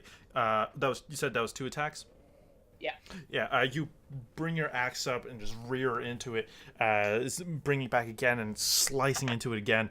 You watch as the form just changes with every slash, all encompassing. It's going to take another legendary action. Go ahead and make a athletics check. I'm gonna lose a fucking dog tonight. We'll buy you a new one. That would be 18. 18. Yeah, that was in that one. As it moves forward to try and envelop you, you kind of shield bash the tendrils away, making sure it doesn't grab onto you. Vaith, go. Watching my dog being slightly consumed. Slightly? 50% at this moment. A good bit consumed. Yeah. Vaith is gonna look down. About how high up is he? You're about 40 feet up. Yeah, Vaith's gonna look down. She's kind of like, oh, fuck. He's gonna call out, okay, so, remember what I said bears don't have yellow eyes? I was talking out of my ass, but I think I'm right. Bonus action, I'm gonna throw a cordon of arrows behind me. Okay. Kind of as a safety measure. Okay. And then I'm gonna take another attack at the bear. Yeah, go for it. Da bear. Let's use the gross green looking d20. 19. Buy new hit. D20. 19 hits.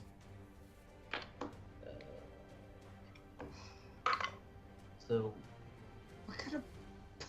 What kind of 7 plus 5, 7 plus 5, that's 12 plus 12 points of piercing damage plus 5 points of hunter's mark damage. This is Okay. What's total? so- 16. 16. Okay. Yeah, you just rain down arrows onto this creature. Each one stabbing into it. Doesn't seem to look like it's doing any kind of damage at all.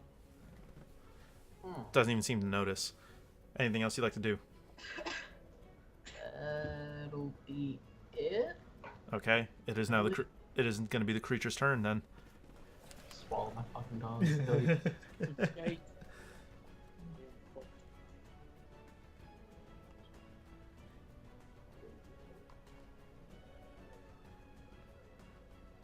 Okay, I'm gonna need everybody around the creature to make a dexterity saving throw, which is Flint, Lauren, your character, and Thea, your character.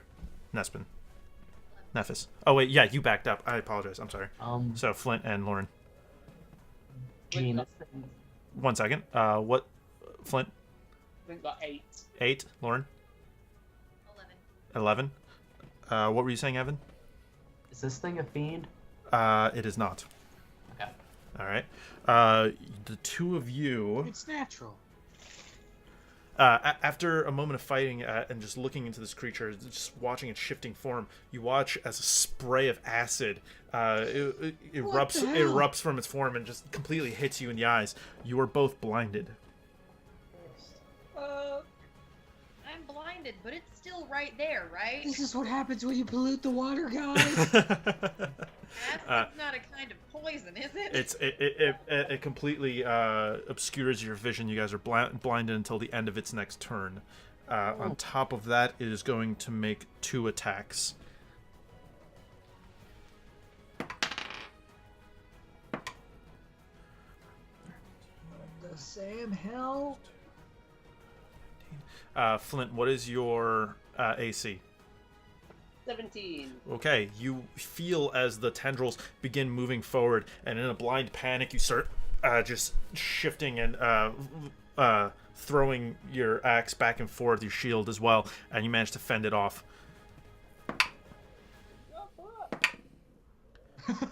That's 2 fucking 3s. Lauren, same situation. You begin wildly swinging your sword, your axes back and forth, managing to fend off its approach. Baylor, go. Okay. Lauren, you're on deck. Okay. I'm going to. What is the best way? Just gonna pop out from the doorway of the lighthouse and. Is it still coming at us? Yeah, it's not going anywhere else. Okay, well, could have went like I'm bored with this scared now. it. You don't know. Yeah. Is its mouth still open in 4 ways? Yes. Okay. I'm gonna take my short sword, and I'm just going to scream in panic and try to stab it right into it. You got to move up to it first. That's fine. Okay. Are you moving to the left or right of Flint? So he's currently occupying the space directly in front of the door, so you have to choose either the space to the left or to the right of him. Oh, do I have to go? I have to go around Flint. Left. Left. Okay. So yeah, you're between Flint and Lauren right now. You stab into him. Go ahead and make an attack with your short sword. Yeah, I'm going to go into the mouth. Ah! 24. 24. Oh yeah, sorry. Go ahead and roll damage.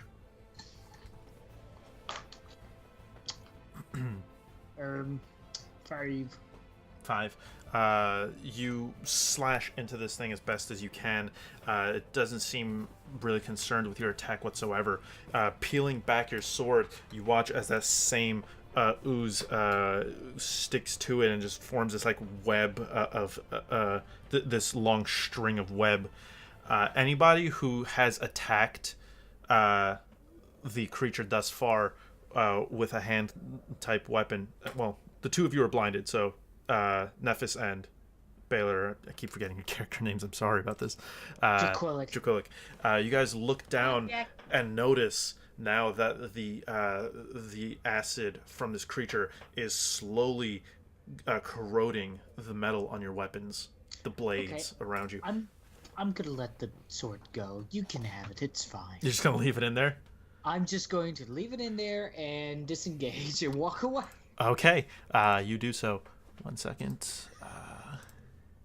As you leave the sword in there, you watch as this like throbbing mass just slowly just consumes the handle and just takes it into its own body.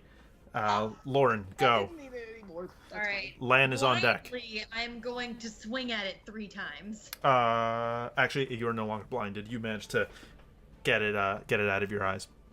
Great. So I'm gonna swing at it 3 times and just yell "bitch." Okay. That's a nat 1. Okay. I always have to double check because I'm like, was that a 7? Please be a 7. Go ahead and make an athletics check as it's going to use another legendary action. My dog okay? We'll talk about that.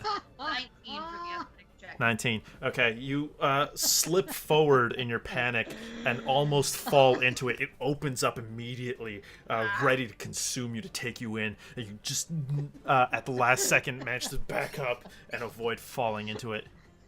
Alright, two more strength. It's just all in this commotion. Is my dog okay? Another nat 1. It's another for an attack. Yeah, Go ahead, make another athletics check. Oh my god. that's a nat 1. Mine was a 4. You slip forward again, this time completely enveloped, taken in by this creature. Not completely, I apologize. Your feet are still on the ground, but you do take... Wow. What the fuck? Okay, I thought it was 3 6s. It was almost 3 6s. It was 17 damage. 3 9s. 17 acid damage. Lan, you... Can I swing that third time? Is it possible? Not at this point, no. I can't You flail? are Oh my restrained. God. You are restrained. No You flail? lose. 4, 9, Get me out of here. 4, 13. Yeah. At the start of Lan's turn, he takes 9 points of acid damage. Okay. He can spend his turn trying to make a strength save to get out. Yep. He will do that. 17 plus 4, 21. 21. That was a 22. It's trying to get its hind legs out of this creature, and it's just to no avail. I don't feel comfortable. Thea, your turn. Jay, you are on deck. Would trying to pull the wolf out take up my action? It would. Okay, I'm going to use my action surge. I'm going to drop my rapiers. Okay. Because I've seen that they didn't do much. I'm going to shout to Flint, "Stop flailing!" I'm going to grab your axes, and I'm going to grab his 2 hand axes. Okay. I'm they're going just on my belt. so I'm Okay. assuming I've got enough movement to just come up to him, grab them, and Yeah. go back to where I was. I'll allow it. I'm going to attack with those instead. Okay. So that's my first action. 3 attacks. Yep. Right. Attack number 1.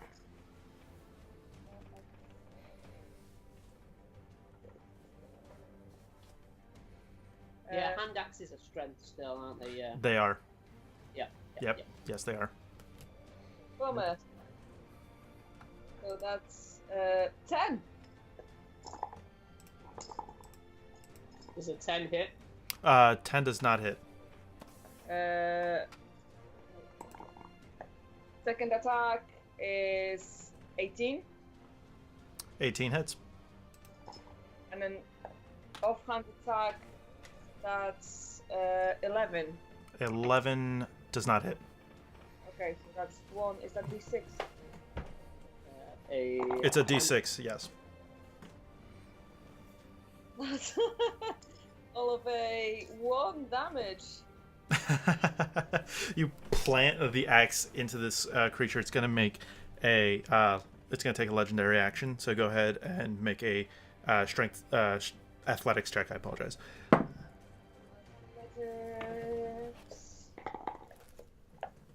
21. 21. You plant the axe into this creature's flesh as it tries to jut out and encase your arm, but at the last second you manage to pull it out and back away. Is that your full turn? I stow the axes away, and as my second action, I'm gonna grab hold of the wolf and start pulling. Okay. Jay, you're up. Vaith, you're on deck. Yes. So, is it going to take an action for me to kind of do some kind of check to see if I can figure out what this creature is? It would take yes. It would. Making a check would take up your main action. Well, I'm raging, so I won't do that. Right. So you're I'll take some Angry damage. research. you're gonna make the check. No, I'm No. gonna just. Oh, okay. Just gonna tag it. All right. We ain't got time for smart. Ain't nobody got time for Rage that. research. Research and rage. 21 on the first attack, 21 hits. and that would be 14 damage on that one. All right, hits. Sorry. Damage. Yes. Okay. Are you making a second attack, or do you only have one? No, I've got 2 attacks. Go ahead. And when I've actually hit it, does it look like it's done it damage? You bury your axe into it again. Like after wiping the acid from your eyes, you bury your axe in it again, pulling it back. This time, like everyone else, you've noticed that this acidic substance has begun digging and eating, corroding your axe very slightly. It's dulling the edge now. Right, okay. But does it look like it's done it some damage? All you can hear from this creature are just very strange whispers and screams. Doesn't sound like you really impacted it in any important way. Okay, I'll try and hit it again. Okay. And that That cat is calming me down to an extreme level. I am panicking way too much about this bear freakazoid, whatever the hell it is. It's not a bear. 22. 22 hits. Call it now. It's the not a bear. Not a bear. I think I know what it is because Jean likes this creature a lot. That would be 14. Oh, you know what it is? All right. Yeah, you plant your axe in it again. Call high or low. Low. Okay. Yeah, you managed to pull it back before, as you watched the tendrils start trying to seep forward, eating away at it. You managed to wrench it free. Is there anything else you'd like to do? No, that's it. That's it. Okay. Run! Let's see here.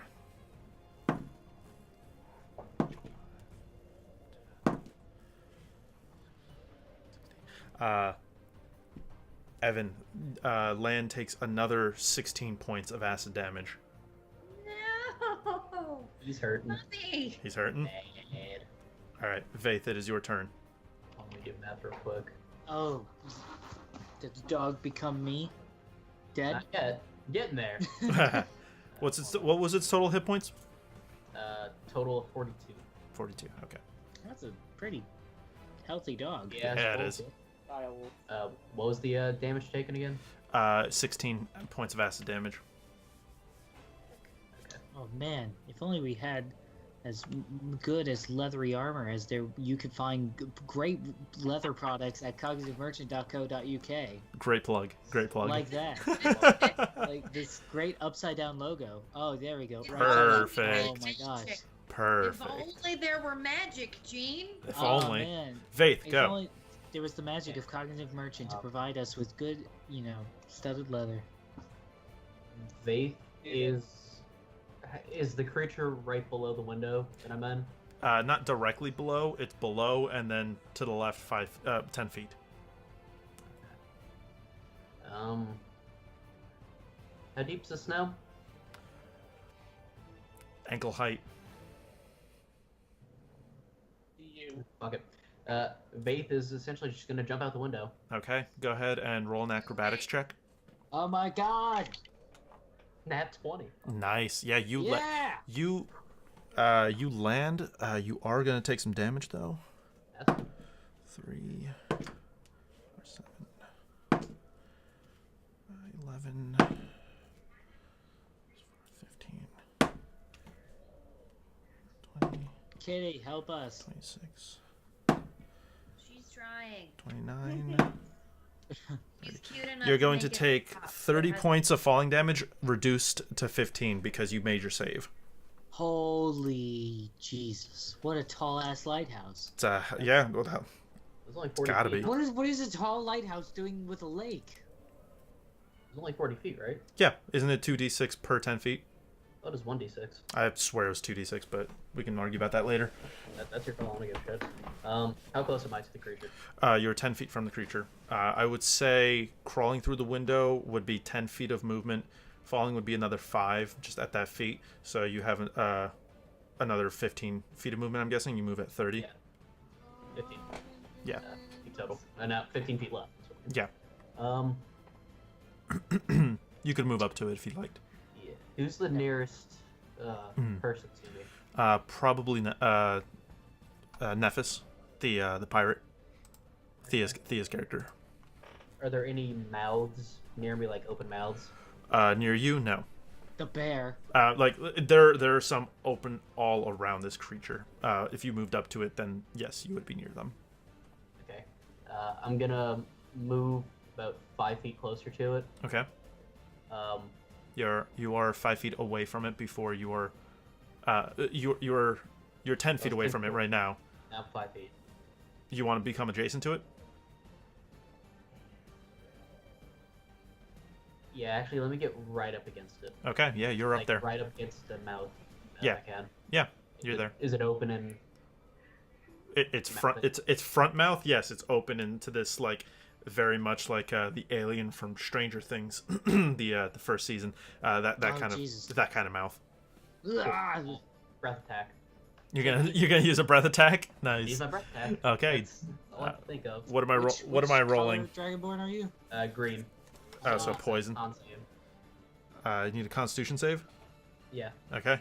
So it's 8 plus con mod. What's your DC? 14. 14. It does not save. Cool. It's gonna take 2d6 of poison damage. Okay, go ahead. Yes. 11 points of poison damage. 11 points. Okay. Does it take another d6 from Hunter's Mark? I would say yeah. Go for it.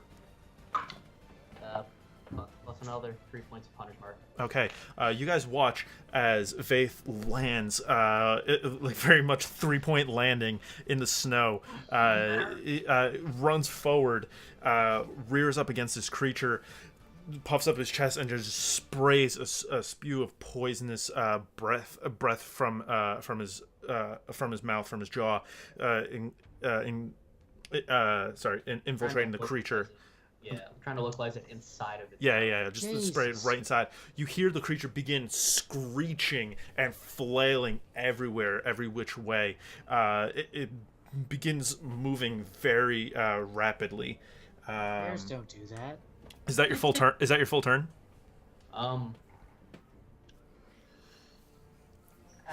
Yeah. Yeah, I think that's all you can do. Flavor text. I'm gonna call out to land if he can hear me. Okay. Can you get out? As you do so, and as after this last attack, you watch as this creature flails out of pain. It begins scurrying away, moving away from the group at a blinding speed. Nephis, go ahead and make an athletics check to hold on to the dog. I'll draw my dog back.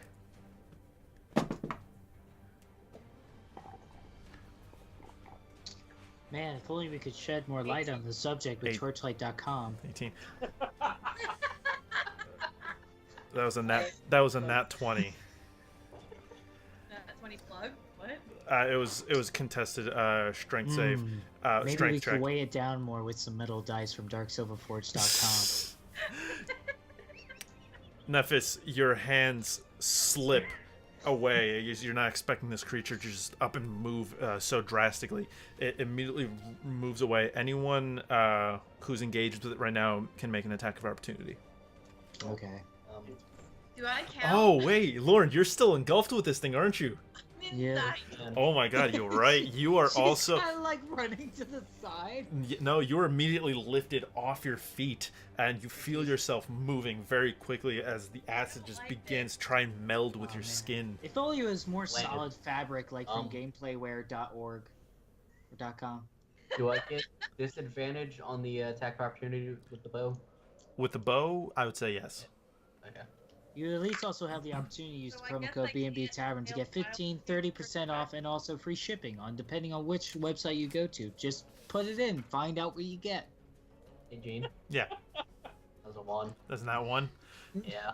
You just completely trip over yourself. Have no time. The arrow drops from your hand as you try and knock it. Delayed broken If ankle. only it had more binding like you could get properly on one of your books from Cognitive Merchant. Baylor, are you done? No. You're so funny. Go ahead, All right, go ahead. finish up. No, I'm done. I'm sorry. All right. You watch as the creature begins moving away. The dog's still stuck inside. Lauren, go ahead and make a strength save. I'm cutting off hand if I don't get my dog back.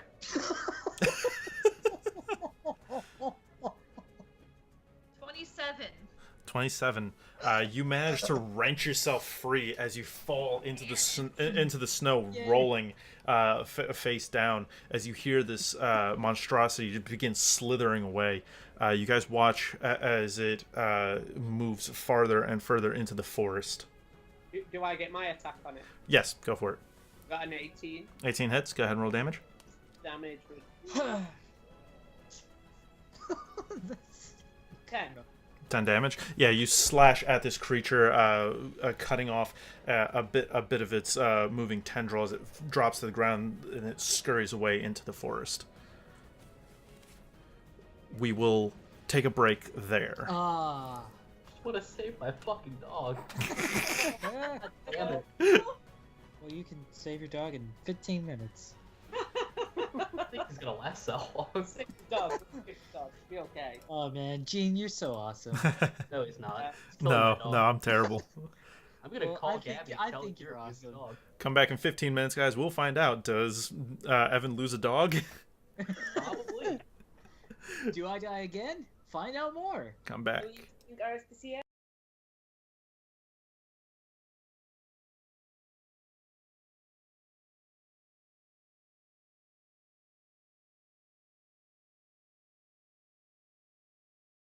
Music.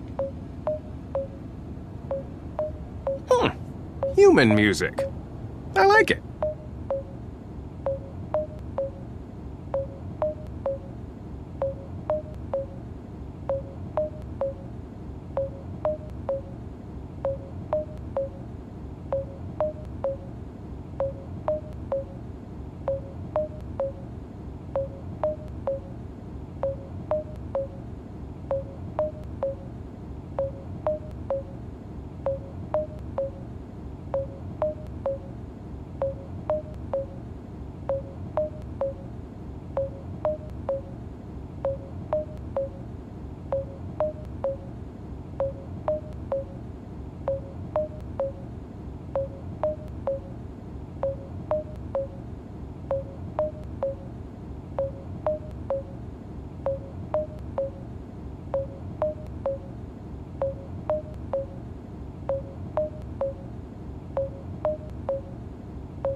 you're back in. And that's how I died a 5th time. I think No, that's that been could've- cool fish. Baylor the dog, am I right? Yeah. It's You're dead. fine. It's being digested. I'm gonna roll that last save.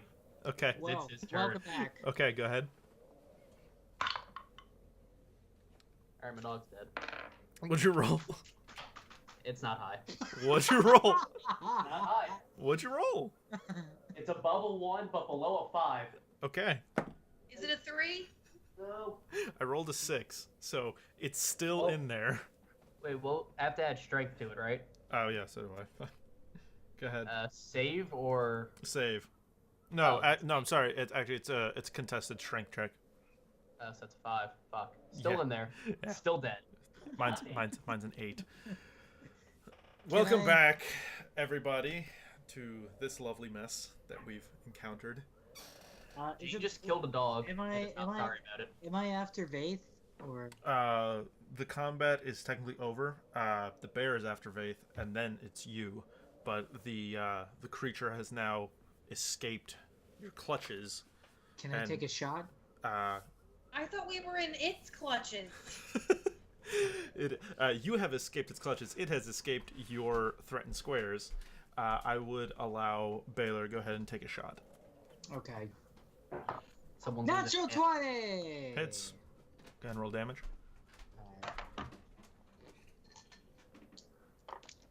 Alright. 15. 15. You watch. You have a crossbow, light crossbow. Yep. As you send an arrow, a bolt sailing its way. You watch it stick into the creature, but it just keeps slithering away very quickly as it makes its way into the trees and continues forward. God damn it, do we follow this thing or do we just say, sorry, we're not going to handle a weird bear? It's like, I'm sorry, we weren't paid to handle not a bear. Yeah. Can I flavor text something real quick? What would you like to do? I would like to essentially put my dog out of the misery that it's in within the goo monster. Just let it. Digest Stop it. struggling. Yeah. Okay. Should I roll to hit or? No. The dog's gone, so you know, for story purposes, I can't really tell you what's happening until you get there and So you like shoot it in the ass? or... witness it. Vaith is gonna stand up and just kind of dust himself off, pull out a single arrow and mark his shot and let it go and just kind of. Okay. Go ahead and make an attack. Make an attack. You're shooting at your wolf. Yeah. Okay. It's a 16 to hit. He had an AC of 15. Sorry. Go ahead and roll that with disadvantage, just because for the purposes of this, the monster's slithering away. It's kind of tough to get a good shot on him. I do have Hunter's Mark still active on it though. I Yeah. would say that. No problem. It's another 8, so 16. Hey, as 16. long as Hunter's Mark's on it, we can find it again. Yeah. Per Your hour. your arrow sails away, hits into it. You're not sure if it really did the job or not.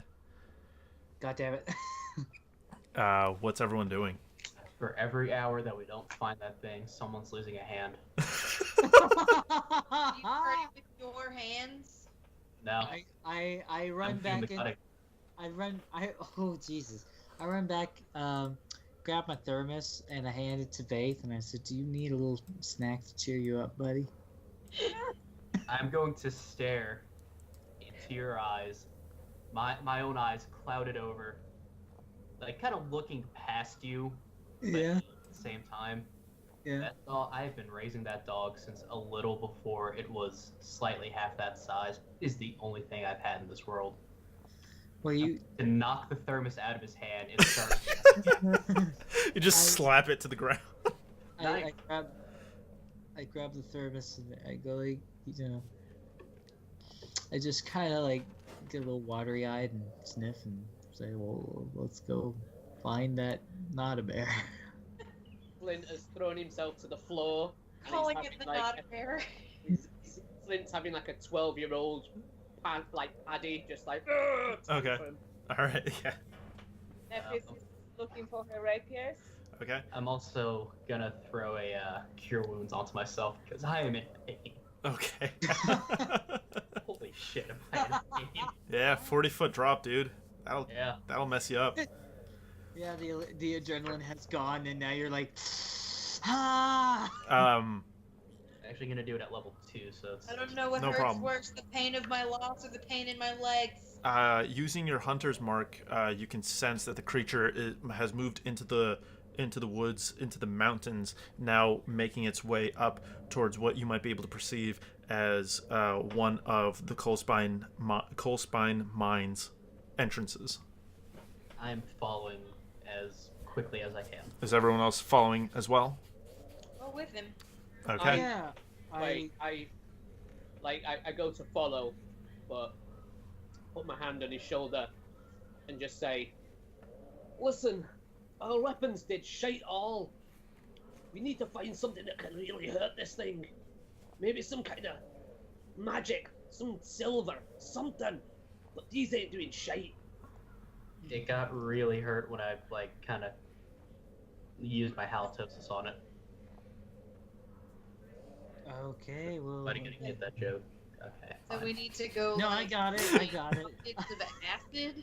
I cope with humor. Stern face. I still.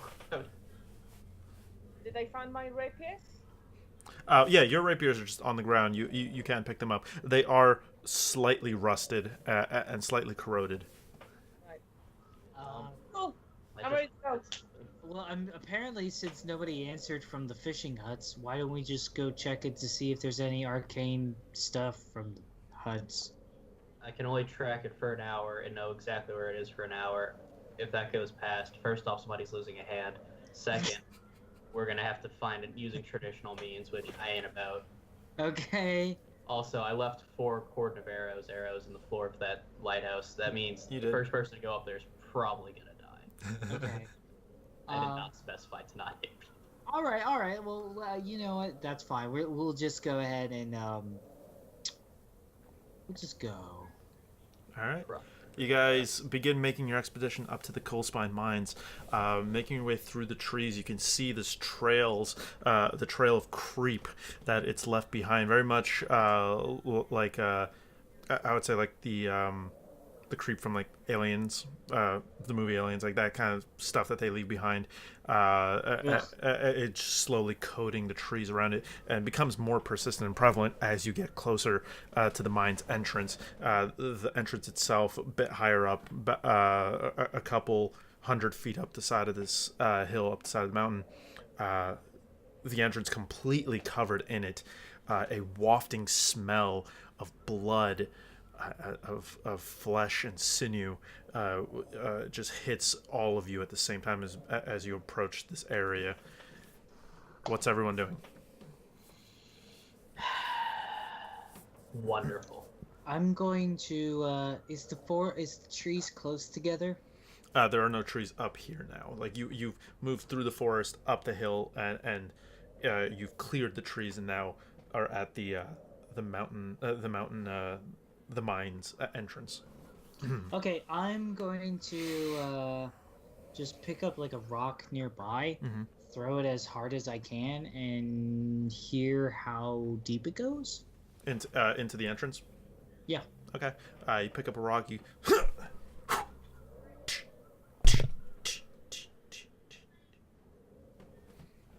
That's pretty deep. Well, that's a proper mine. I'm just gonna say, like, I'll take point, and if you guys want to follow me, we'll go ahead and just finish this, because I'm sure you guys want to be as quick as I am. I can't see in the dark. That's fine, I can. Thing is, we can't hurt it. I can't hurt it with my weapons. I don't want to fight it if I don't know how to hurt it. Pretty sure. Well, Killed. it looks like my crossbow bolts did something. I made it another mouth. You made it several mouths. Okay, so, well, then I like... Are there any torches nearby? You would each have a torch on your person, I would say. Okay. May I make a Light it on recommend? fire. Yeah, let's burn it. This Alright. thing has Acid to come from might be somewhere. flammable. I'm sorry, say again? I'm just saying to the party that Oh, okay. this thing must have to come from somewhere. It's not obviously it's not natural. Yeah. So maybe somewhere in the mine, it's where it came from initially. And fuck, we're in a mine. There's got to be at least some silver around. What do you Yeah. throw silver at it? These are coal mines, mind you. Well, make it easier to burn the fuel. Look. Okay, let's be real. We expected a bear. It's not a bear. The bear is pretty monstrous. I think this is not going to be done within 24 hours. I think realistically, I don't know. Like, I feel like we need to find out how bad the source is. If it's just that, let's try to burn it. If it doesn't work, then we let our guy know that, hey, we may be famous for doing this, but this is kind of like a different. A bear. Yeah, this is not a bear. Can we somehow figure out what it is and how to hurt it in the first place? Can I make like some arcanic or history check to see if I know a weakness to this thing? Have I seen this before? Go ahead and make a nature check. Okay. It's a great plan and all, but I want my dog back. Yeah, I know. That's You not want your dog. I'm gonna John Wick this shit. Oh, man. That's pretty okay. 19. 19. Unfortunately, to your knowledge, you've never experienced something like this. You've never hunted anything like this. This is an aberration. In its basis, in the most basic terms, this is an aberration, a horrific creature. Okay. All right. Well, You get the feeling that because of its anatomy, because of its shape, and because of its constantly changing form, that any form of natural attack and of slashing, piercing, or bludgeoning type will not have any kind of effect on it. Okay. I really, honestly, I say we try to. This is our best bet for right now. Until we can maybe find some sources in the mine that might be helpful. This looks like it could possibly be a situation of trying to corner it and burn it. Hey, Vaith, how many more times can you breathe acid? I can't. It's also poison. It's poison. It's Olivia's poison, not acid. pretty Whatever. So you're wrong in two. You're not getting an answer. Unless anybody else has a better idea. Netflix would just- like to try and look for any oil flasks with oil, maybe. That's Okay. the mine for Yeah. people to use in their oil lamps or Yeah. something. Yeah. No problem. First of all, is anybody actually striking up their torch? I Let's am. see if the Yes. shit on the wall is flammable. Lauren? Yeah, I'm gonna go ahead and strike that torch. Okay. Everybody just takes out the torch. Just managed to light up a fire. You said you're seeing if the stuff on the wall is flammable. Yeah, dude. Moving up to it and holding your torch up to it, immediately starts. You hear what sounds like a million tiny, very high pitched squeals being released from this from this tissue as it slowly sinks back and as it slowly begins to catch fire. It rides a little bit and burns away. After a moment, it ceases. It doesn't continue, but it burns essentially a hole where you held the torch. When you say writhes, do you mean like alive writhes? It might be. I don't want to be inside of a monster. Can we go home? Or Yeah, I don't want to Star Wars Episode 5 it. I mean, she was already inside of it. As you guys are standing there, you hear from inside the caves. Hello. Goodbye. Hello. You hear, I go, hello. I scream back, "Are you okay?" I can't see. Go steal from your foe. Yeah, sure. It's pretty dark. Where are you? I don't know. Okay. Help! Okay. Are you okay? Voices. Any of you would realize this is actually the voice of the man who hired you, No way Mr. he's in Boulder here. Dash. You can hear it There's no way he's in here. You killed echoing my it. dog. Can I find any oil? at all? Yeah. Go ahead and make a perception check or investigation. I apologize. I'm going to touch the ground of the entrance to the cavern with my torch. Okay.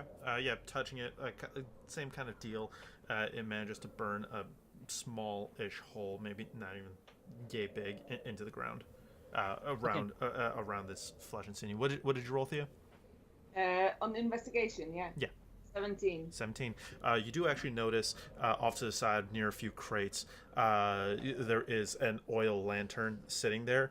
You could probably extract the oil from inside of it for yourself. Flint would like to stealth in towards that voice. Okay, fantastic. Is I anyone? don't really think you should do that. Can I roll to like determine if I think this thing could turn into a person? Go ahead and roll an intelligence check with disadvantage. I'm gonna grab another one of my torches and like light it with the other one, Mm-hmm. and then throw it. You only have one. You have one torch. Oh. Aren't there My more than bad. one torch? Isn't there more than one torch in a Dungeoneer's pack? For this, I would. Tinder. You're thinking of the tinderbox, but for I'm this, sorry. I would allow just one torch per person. What did you roll on your intelligence check? 7. You have really no idea. I You don't know. I Yeah. just don't see any reason for Mr. Balderdash to be in here. He seems like he doesn't like to get his hands dirty, and I don't want to pull the thing on this shit. I Hey don't guys, want this not going. what if Flint's we not just? smart, and he got a what if- 14 on his stealth. Okay. Oh shit, Gene's Sean Carpenter. You. Gene Carpenter. You hunch over, begin moving very slowly into the entrance of this cave. Anyone following him? No.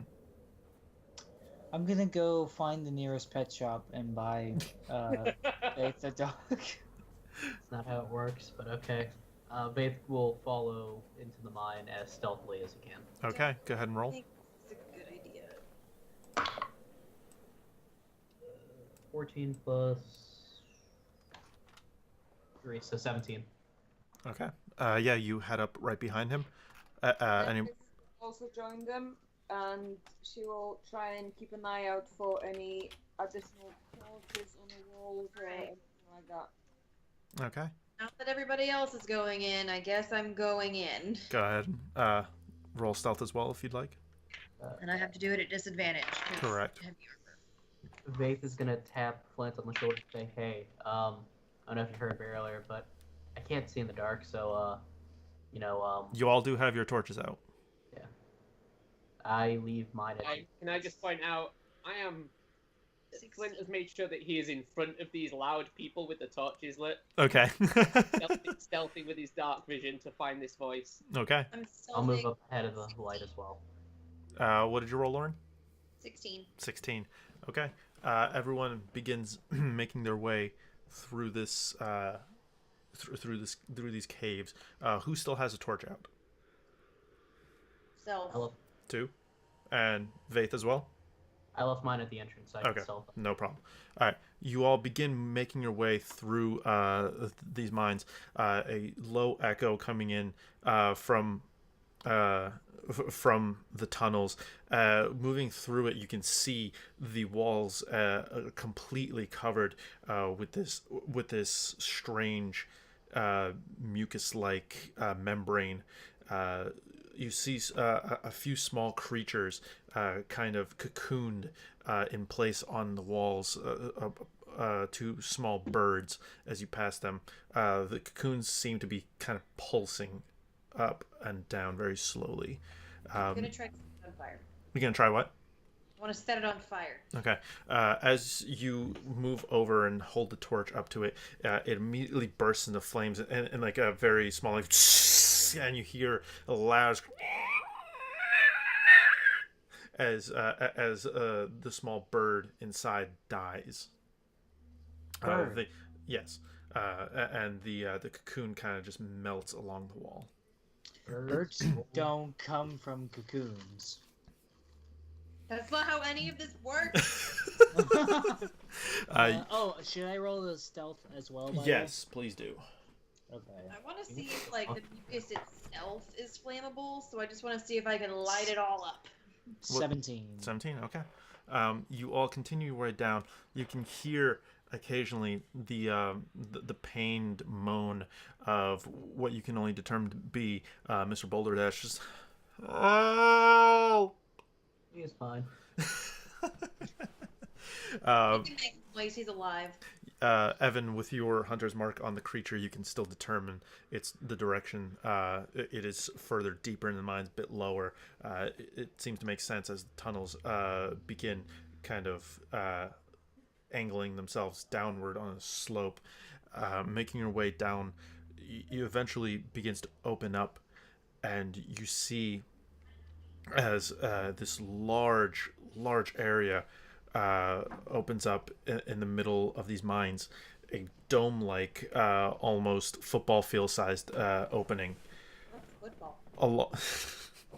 Along the walls, you see along the walls, it is littered with cocoons, all human-sized, all large, medium-sized cocoons, all along this wall. In the center, you see a very large egg-like cocoon as well, spanning maybe 20 by 20 feet in every direction, as its stalks reach up, connecting itself to the top of the ceiling, and another stalk connecting itself to the floor.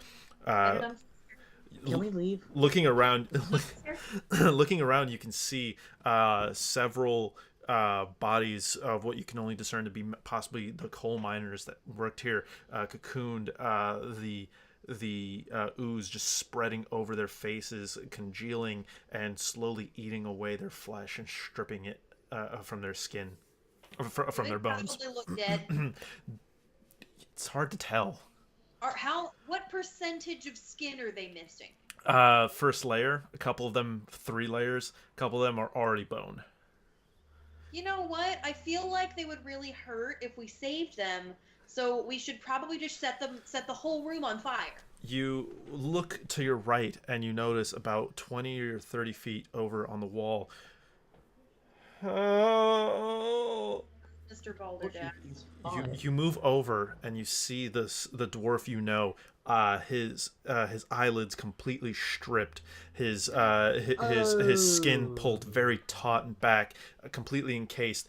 You see several mouths around the cocoon. As the body takes a deep breath and exhales, it makes a sound. Oh. Hello. Hey guys, I don't think that 250's coming anytime soon. Let's just go. I don't think that's him. You no, the truth is obviously. Is any part of him not covered in goo? No, just what little you can see of the face, no hair. Well, a little bit of hair remaining. What little can identify him. God, it's like Gene read a song for Leah, found the Grishka, and was like, I want to do that, but worse. Can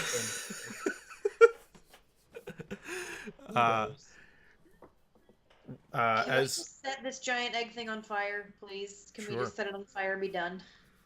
I agree. As you approach this large, enormous cocoon or egg-shaped structure with your torch, the closer you get, and the closer you get with the warmth, you hear a almost otherworldly kind of echoing out from this thing as hundreds of mouths begin sprouting up along its flesh, along its shell, all echoing a siren. Everyone, go ahead and make a wisdom save. Okay. I'm no good at those.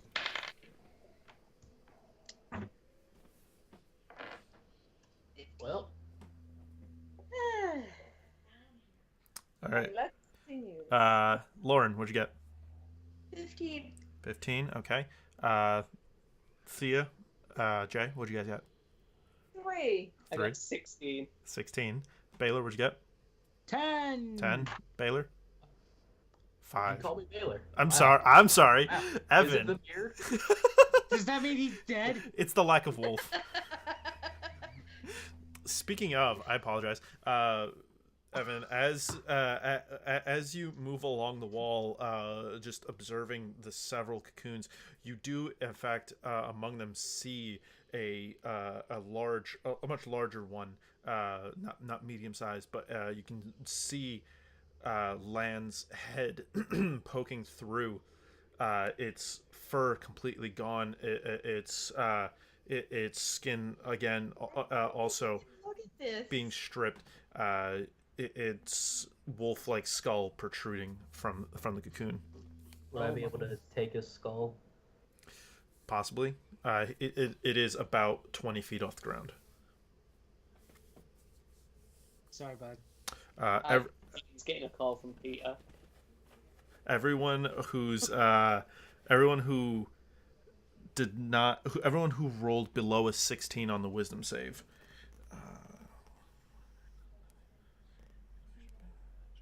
Is dead. Just instantly. Your minds are assaulted with this cacophony of horrid screams and echoes throughout this hall. You watch from the main stock, from the bottom stock of this creature, of this cocoon, the creature from before begins slithering down. It no longer resembling a bear, but just a large mass of mouths and eyes screeching in every direction, and it begins moving forward. Everyone go ahead and roll initiative one last time. I want to go home. One last time, do you mean we're all about to die? We'll see. Probably. Does the screaming stop for me, Gene? Does the screaming stop? Would you roll a 10? Yeah. Yeah, no, it does not. Okay, cool. There's so much screaming. Am I prone then? Or... You are not prone, but you are being assaulted right now. With all that, the effects will become clear to you soon. Okay, great. Who rolled a 25 to 20? 20. 20. Who rolled a 20 to 15? 15. I got 19. 19. Thea, what'd you roll? 17. 17. Evan? 15. 15. And Lauren, what did you roll? 15. 15.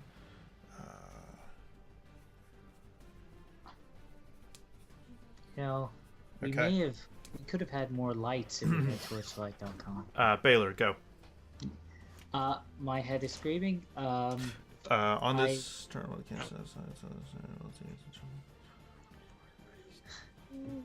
B Ampersand B Tavern, 30% off. Made it very easy. Saved about 20 gold. Okay, because you are actually being afflicted right now. I'm dead. Yep. Good thing I healed myself. You can do nothing this turn. Your ears are ringing. Your head feels hollow as you're just completely paralyzed by this screech. Jay, did you fail? No, you rolled 16. You passed your wisdom save, correct? Yep. You passed? Okay, so it is your turn. Go. I will. I look over to Nephis, and I just said,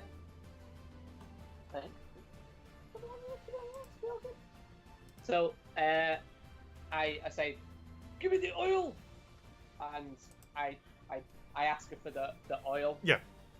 So can I just? I would say grab just bonus action to get it from her. So That's if I want to give it to you, right? That's if Yeah. you want to. Nephis, did you fail your wisdom? Yes.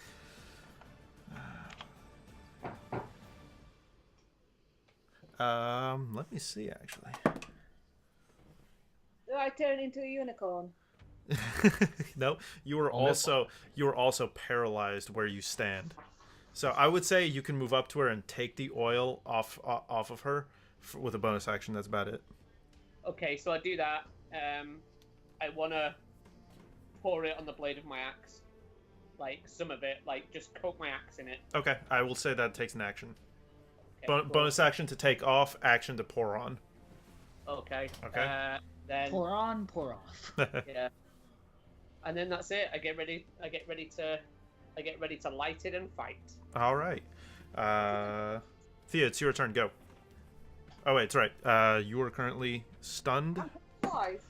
You are currently paralyzed. Go ahead. Paralyzed friend. Go ahead and make a wisdom save. You can do it. Oh, should I have made a wisdom save or? You did not. I apologize. Go ahead. All right. 10. 10. Woo. You did not succeed. You are just affixed with this echoing that's ringing throughout your ears. 20. 20. You managed to snap out of it, Baylor. Okay. Coming back around. Evans, your turn. Go. I have to make a save. Yes.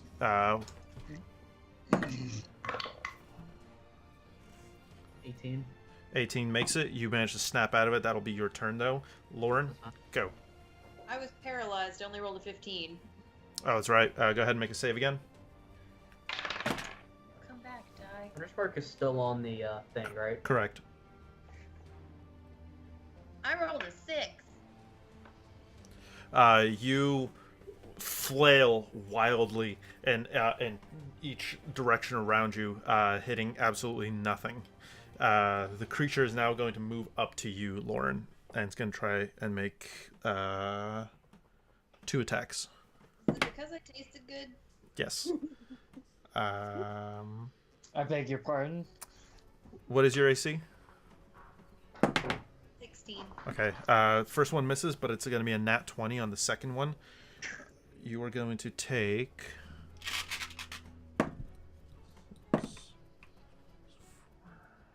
10, Dead. 13, 15,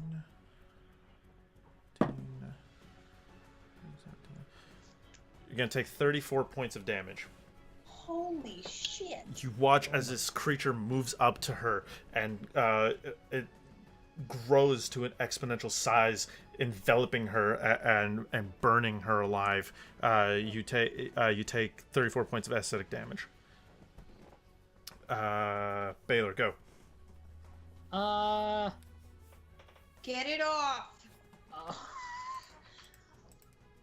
Well, I throw my torch at it. Okay. Go ahead and make a strength check with no proficiency. Okay. 18. 18. You manage to toss it forward. It catches into the creature. It takes 4 points of fire damage as it lands inside the creature, temporarily lighting fire around its form before its globule-like body smothers the flames. You hear it screeching for just a second in pain before the fire is put out. You have a bonus and a movement. Is it a bonus to try to help Lauren? It would be an action. Okay. I tell everybody, this job is done. We are leaving. Grab her and go. And I'm going to just slowly, just sort of shimmy my way back, and just sort of walk away from the action. Okay. But Baylor, at the end of your turn, as you say this, as your voice rings out, you begin to see every cocoon on the wall begin to start shaking and rattling. You watch as each one begins bursting forward as a similar-looking creature begins making its way out of the chest of each of these cocoons and Disengage. and slowly just making its way very slowly down the walls. Disengage, running away right now. Disengage, running away. To Flint, it's your turn. Yeah, so Flint sees all this. Okay. uh, Oh, that's right. Wait, did you make your save? Yeah, you make your save. Yeah, you have your X coded. I would say it's a bonus action to just light it ablaze. he looks around at everybody and just says, "Get the fuck out of here!" And he swings his axe through Ellie's torch. Okay. So that his axe lights on fire. Yeah. And then into the main creature. Okay. You move up to it. Go ahead and make your attacks. I like that I was strategically positioned.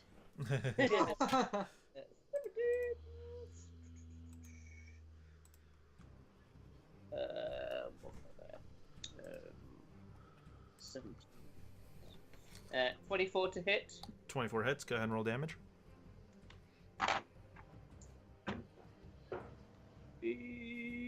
9.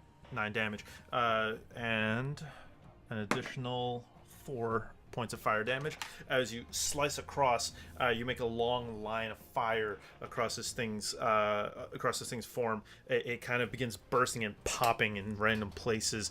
The form begins trying to smother the flame, but it begins moving very quickly along its skin. Lauren, you also take 2 points of fire damage as it begins spreading all over this creature. You have your second attack. Yeah. Still 17. 17 hits. Damage. Oh, that's not bad. That would be 14. 14. Again, you slash across. Another 2 points of fire damage as it's now beginning to writhe and pop. Its skin burning, every mouth on this form squealing and screeching out in pain. Get it off me. I would have used my bonus action to rage as well. I just forgot to No say. problem. Sorry, Nephis, your turn. Go. Oh, you have to make that save. Oh, fuck this. Come on. You got this. Come on. So, What'd you roll? 12. 12. That does not make it, unfortunately. This turn. Yeah, you are frozen in place. Evan, go. Okay. Bonus action. I'm gonna recast Hunter's Mark, but I'm gonna put it on the big egg thing. Okay. And then as an action, I'm gonna use my last second level spell and throw Cordon of Arrows on the ground. Okay. It's gonna be in a pretty much boxing myself then. Okay.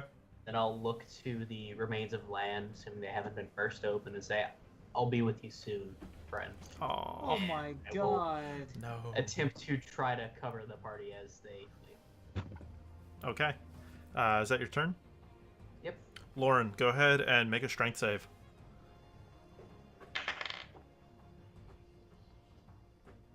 24. 24. You make it. You manage to pull yourself from this creature, acid and all, slightly on fire. You have a bonus action and a movement. My bonus action is going to be to chunk my. I'm actually not. Can it be a bonus action just to toss my torch in its mouth? Sure. Go ahead and just. Yeah, I'll allow it.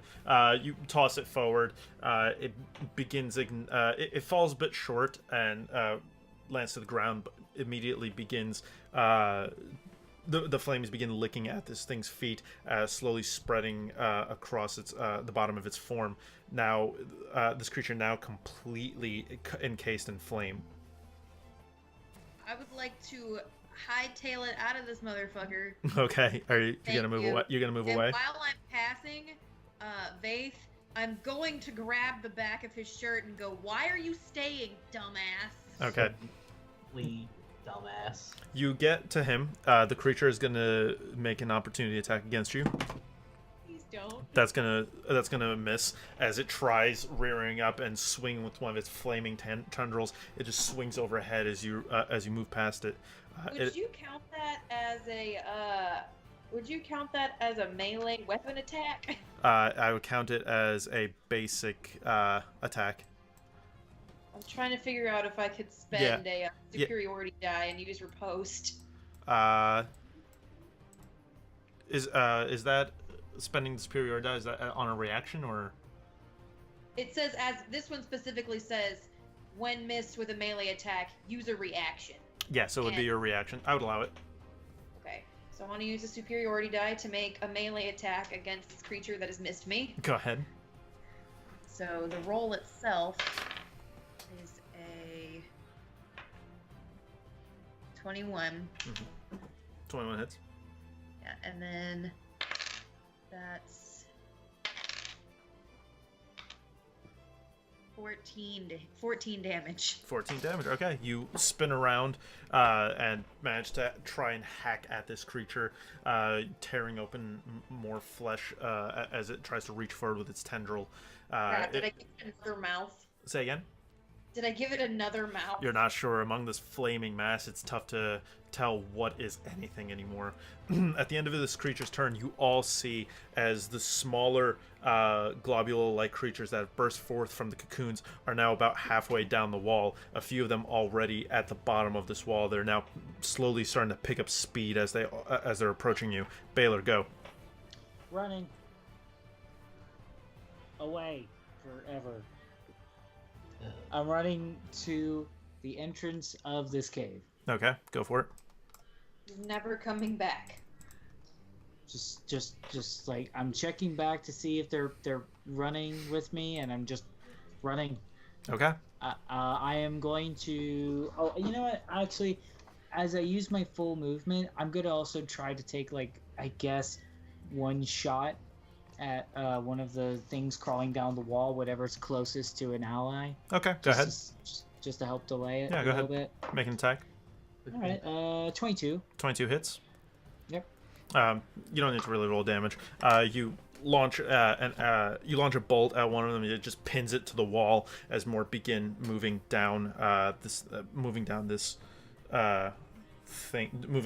sides of the cave.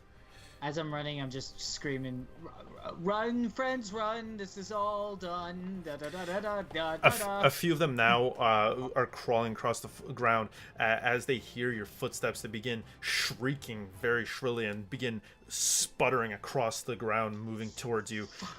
Three of them are going to attempt to grapple onto you. Oh my gosh. Can I see the entrance? Yeah, you can see it. Well, you can't see the entrance. You just left the area. You're now still in the tunnels. So one is going to grapple onto you. 2. And that's 3. Let's see right here. You take... You don't know my armor class. That was 2 18s and a nat 20. That missed. Nat 20 definitely missed. Yeah. That's the only one that missed. Yeah. Because you don't add the natural 20, right? You just add the 18. You take 20 points of this acid damage as these three things begin globbing onto you, and you can feel them. You can feel their tendrils beginning to dig deep into and underneath your skin. Let's see. What is gonna happen? I think. What does Hellish Rebuke do again? On a reaction. Send fire out. Yeah. Okay, I'm gonna do that. Okay. Let me double check that for you. Yeah. It's second level that you cast it as a tiefling as well. Yep.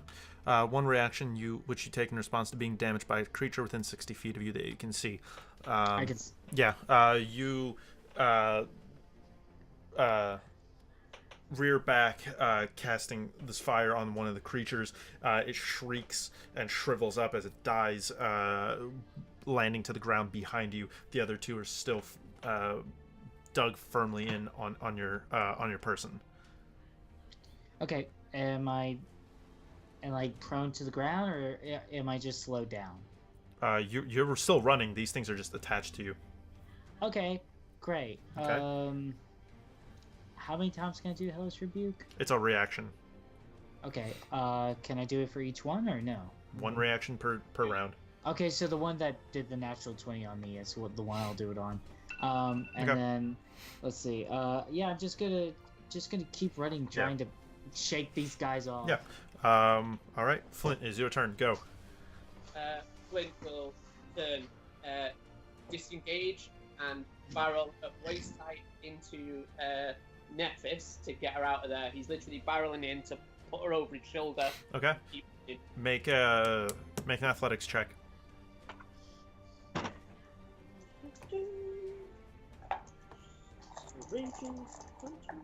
Birds don't come from cocoons. I learned that in school. School's wrong. Probably evolution. That's 26. 26. Okay. Yeah, you managed to throw her over your shoulder. How much speed do you have? 30? I have 35. 35. I would say because you're carrying someone, it halves your speed. It would take 30 to get to her, and you use up that last 5 just putting her on your shoulder. So that is the end of your movement. That is your action. You still have a bonus if you'd like to do anything. Nope. No? Okay. Thea, go ahead and... Nephis, sorry. Go ahead and make that save. Come on, you can do it. 17. Yes. You immediately snap out of this haze. You realize that you are now over Flint's shoulder. What would you like to do? Upside down view of my butt. Yep. Just dunk, dunk, dunk. That definitely wakes me up. I'm going to get off his shoulder, Yeah. I'll say free action for that. grab his hand, and dash run Okay. as fast as I can. Okay. You make your 60 feet. There, three three creatures are gonna attempt to latch themselves onto you. My speed's 40. Okay. What's your AC? 17. 17. That's one success. That's another success. That's a third success. Bloody hell. I'm sorry. What the hell? These things are One fast. day we'll play a game with Gene and actually survive. But today is not that day. No. You take you take 17 points of acid damage as these three things crawl up your hide and begin infecting you. 2 are going to make are going to attempt to cast themselves on you, Flint. What's your AC? 17. 17. That's 1 miss and 1 hit. You are going to take. You're going to take 10 points of acid damage as the creature begins trying to burrow underneath your skin. I half that because I'm raging and I'm a barbarian. All right. You're not a barbarian. Evan, it is your turn. Go. Okay, quick note with cord and arrows. Any of these things that get within 30 feet of me, an arrow flies out and hits it. Okay. Have any of them gone off yet? Yeah. How many do you have down? 6, I believe. 4. 4. 3 of them have attempted to get near you. The arrows fly up and just pin them to the ground, killing each of them. You're at the moment safe. All right. Lauren, you're up next. What's the big one doing? The big one's just screeching and flailing. You see now that some of the fire has spread to the larger egg cocoon behind it. All right. I'm taking a shot at the egg. Okay, go ahead, make your attack. 17 plus 8. That's gonna hit. 25. Yeah. Yeah, that hits definitely. I apologize for declaring that's gonna hit. No, you're fine. It's a D8 plus 5. 8 plus 5. That's 9 points of piercing damage plus a D6 from Punch Mark. Okay. Which is 5 more. All right. So- Yeah. You took 2 attacks, right?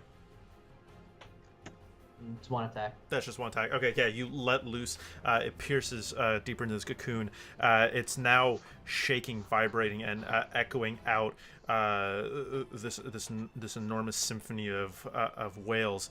The walls themselves are beginning to shake. You guys can feel the mines, the rocks starting to crumble from overhead. You now have large boulders of rocks falling from the air. Do you want to make a second attack? I'm looking to see if I get a second attack. I don't think I get one with the Revised Ranger. At 6th I'll level? let you know. Okay. We'll move on from there. Just keep it in mind. Lauren, go. I'm gonna pull on Vaith a little more and I'm kind not of moving. wonder why the fuck he's not moving. He's not moving. He And looks then I'm going he to looks pretty cemented. stand there because regardless of what happens, if one of those things latches onto me, I'm going to die.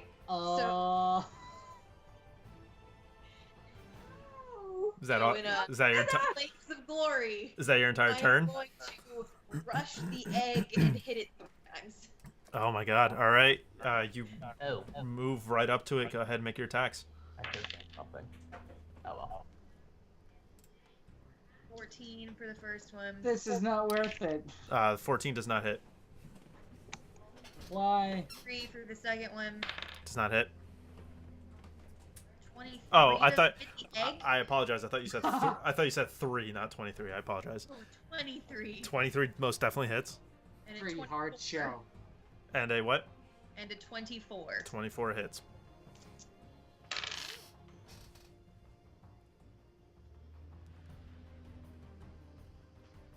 It's Yeah, 21 revised range. damage. It's 21 damage. You slash across this thing twice. It bellows out even further, shaking you to your very core. The wall's now crumbling even further. It is now the creature's turn. It's going to make 2 attacks against you and attempt to engulf you, Lauren. Well, I'm gonna die. Goodbye, everyone. Why are you doing this? Because I couldn't get out without dying. What's your AC? Well, I mean, you could have. Never mind. What's your AC, Lauren? 16.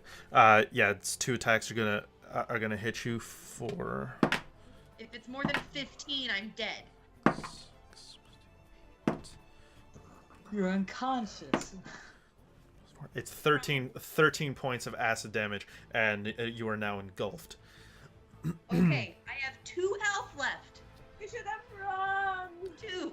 Baylor, it's your In turn. hindsight, running would have I'm running, and like the ones that are on me, I'm gonna take a dagger and just sort of try to stab it off. Okay, right. It is the beginning of your turn. You are going to take 7. There's only 2 on me. I know. You're going to take 9 points of acid damage. Okay. I would have died. I just would have died. All right. Go, yeah. What's up? Okay. Since Lauren's right next to me, does the last arrow from Corn of Arrows jump up and hit one of those oozes as it's coming down? She's not next to you. She ran forward to attack the egg. Okay. Okay. Never mind. And the second thing is extra attack is only in the hunter Feature. archetype of this. Archetype. Yeah. Gotcha. Okay. No problem. Baylor, what are you doing? I'm gonna go ahead and while running and like just running desperately towards the entrance, I'm gonna try to stab one off. Okay. Go ahead and make an attack. Yep. With my dagger. Mm-hmm. That's an 18. 18 hits. You manage to stab into it as it screeches, and you manage to peel it off your skin as it flops to the ground, and you continue running. Is that your turn? Yeah, I'm just gonna run, do whatever. Flint, It's what are you much doing? movement. Or sorry, Flint. How many did you have on you? You had 2? Just 1? I got hit by 1. Yeah, hit by 1. Okay. You take 5 points of acid damage. Okay. So do I round that to 2 or 3? 2. Okay. What can I see around me? Like, is the rest of the group pretty much out of the cave, or? You watched as Baylor's character ran on into the tunnels ahead of you guys. You two are moving forward. You're now at like the entrance of this area, of this large open area. Behind you, looking over your shoulder, you can see as Ellie is just hacking away at this thing as she's being engulfed by the creature behind her. Vaith is standing there, several arrows around him, just taking shots after shot at this thing. The cocoon now beginning to be completely engulfed by this flame. The flames spreading all along the walls, up the walls and along these other smaller cocoons. Everything around you screeching. The walls are crumbling, boulders falling from every direction as you're moving. Then I will stand my ground with where Faith is, so that I can deal with anything that gets too close for his bow. Okay.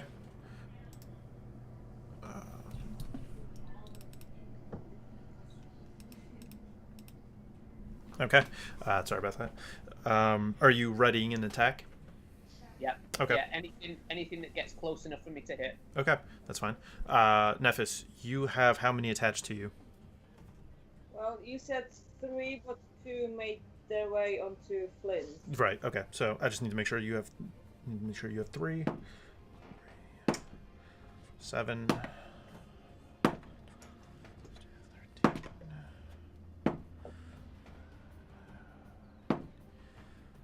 You take 23 points of acid damage as these things continue to burrow underneath your skin. Yeah. What would you like to do this turn? I am going to try to get rid of some of them. Okay. I've got my daggers, I suppose, and try to pry them off. Okay. Go ahead and make your attack. Come on, then. Does 11 hit? 11 hits. Yeah. You don't have to roll damage. You manage to hack into it with your rapier and slide it out of your skin and retch it to the floor as it dies slowly. Nice. You have a bonus and a movement. So I'll use my bonus as my offhand attack. Okay, go ahead and roll. That's not 1. Nat 1 misses. I'm sorry. You try stabbing into it. You just can't seem to. In your panic, you can't seem to aim your rapier true and just misses completely. And that's my second attack. Mhm. That's not 20. 20. With this, I'll say you manage to skewer both of them off of your back and fling them to the ground, and you no longer have any attached to you. Excellent. Alright. I'll take a glimpse back and just see whether there's any more chasing me. There are hundreds now climbing down the walls towards you guys.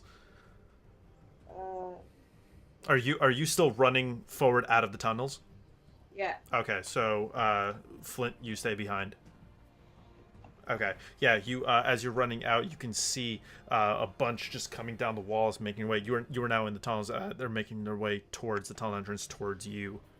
As I'm running, I am trying to set fire to things. Okay, just yeah. All right, you're holding your torch out, trying to light anything on fire. From this distance, you can see light pouring into the tunnel from the fire that's now just consumed about half the room in there. Evan, go. Okay. Has that 4th arrow gone off yet? Not yet. Okay. The egg's on fire, right? Correct. Like It's now almost completely consumed in flames. Okay. I'm gonna take another shot at it, and if it hits, well, I'm gonna cast Hail of Thorns. So if it hits, the spell will take effect. If not, it'll fade away. Okay. So here we go. 15 plus 8. It's probably gonna hit. Yeah, hits. Yeah. So that's gonna be D8 plus 5. Okay, 8 points of piercing damage, plus D6 of Hunter's Mark. Mm-hmm. An additional 5. Let me read the damage on Thorns real quick. Takes an additional 1d10 of piercing. It's got to make a dex save. Okay. It fails. It's an egg. It can't. Egg. It takes a d10 of piercing damage. Okay. That's an additional 6 points of piercing damage. All right. At this point, the egg, as it's burning, you watch as the stalk above completely singed, breaks off, and the egg begins leaning to the right, crashing down into the floor. You hear behind you more crashing of boulders and rock.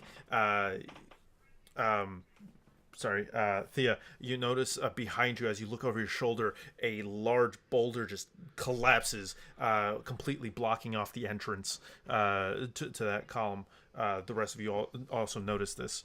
Lauren, it's your turn. You are now currently engulfed. I'm sorry? I was gonna use my movement to Oh, try to run over to land his remains. You managed to do that. Lauren, it's your turn.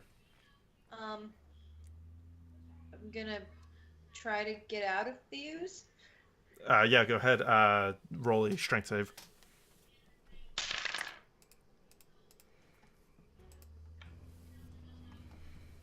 14. 14 does not succeed. I'm sorry. The creature continues to engulf your very form. You take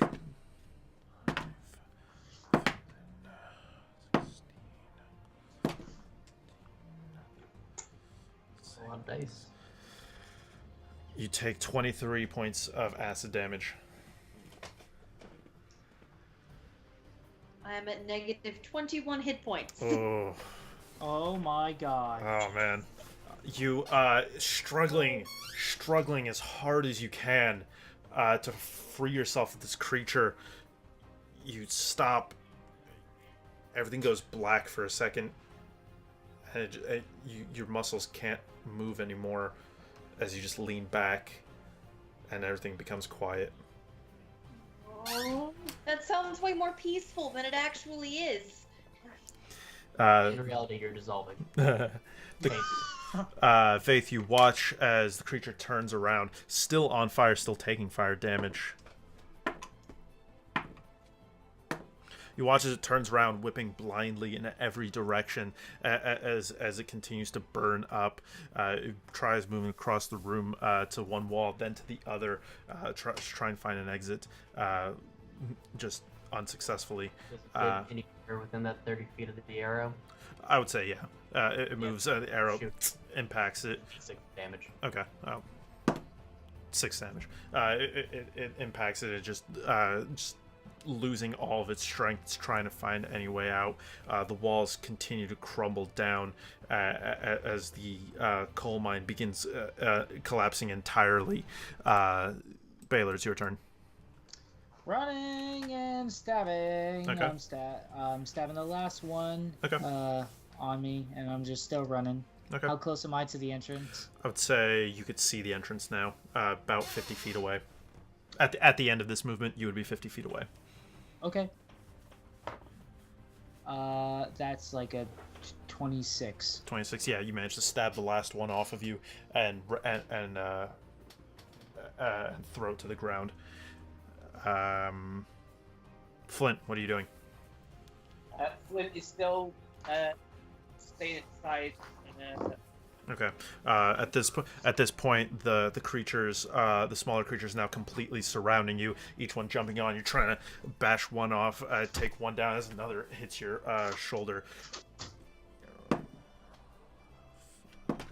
3. That's another 8 points of acid damage, reduced to 4.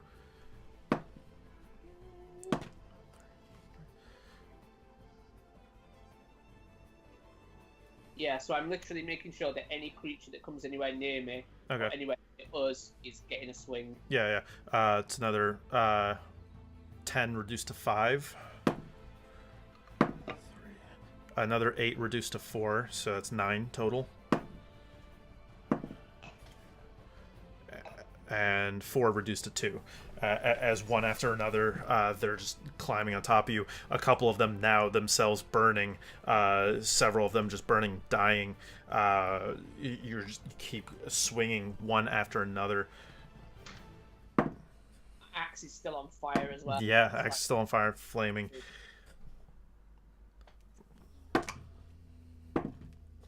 It's another 12 reduced to 6. And another 10 reduced to 5.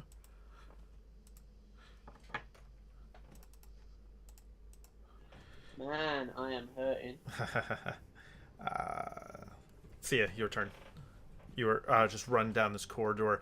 You can hear behind you boulder after boulder falling, almost trailing in, the tunnel caving in behind you. Go ahead and make me a dexterity save.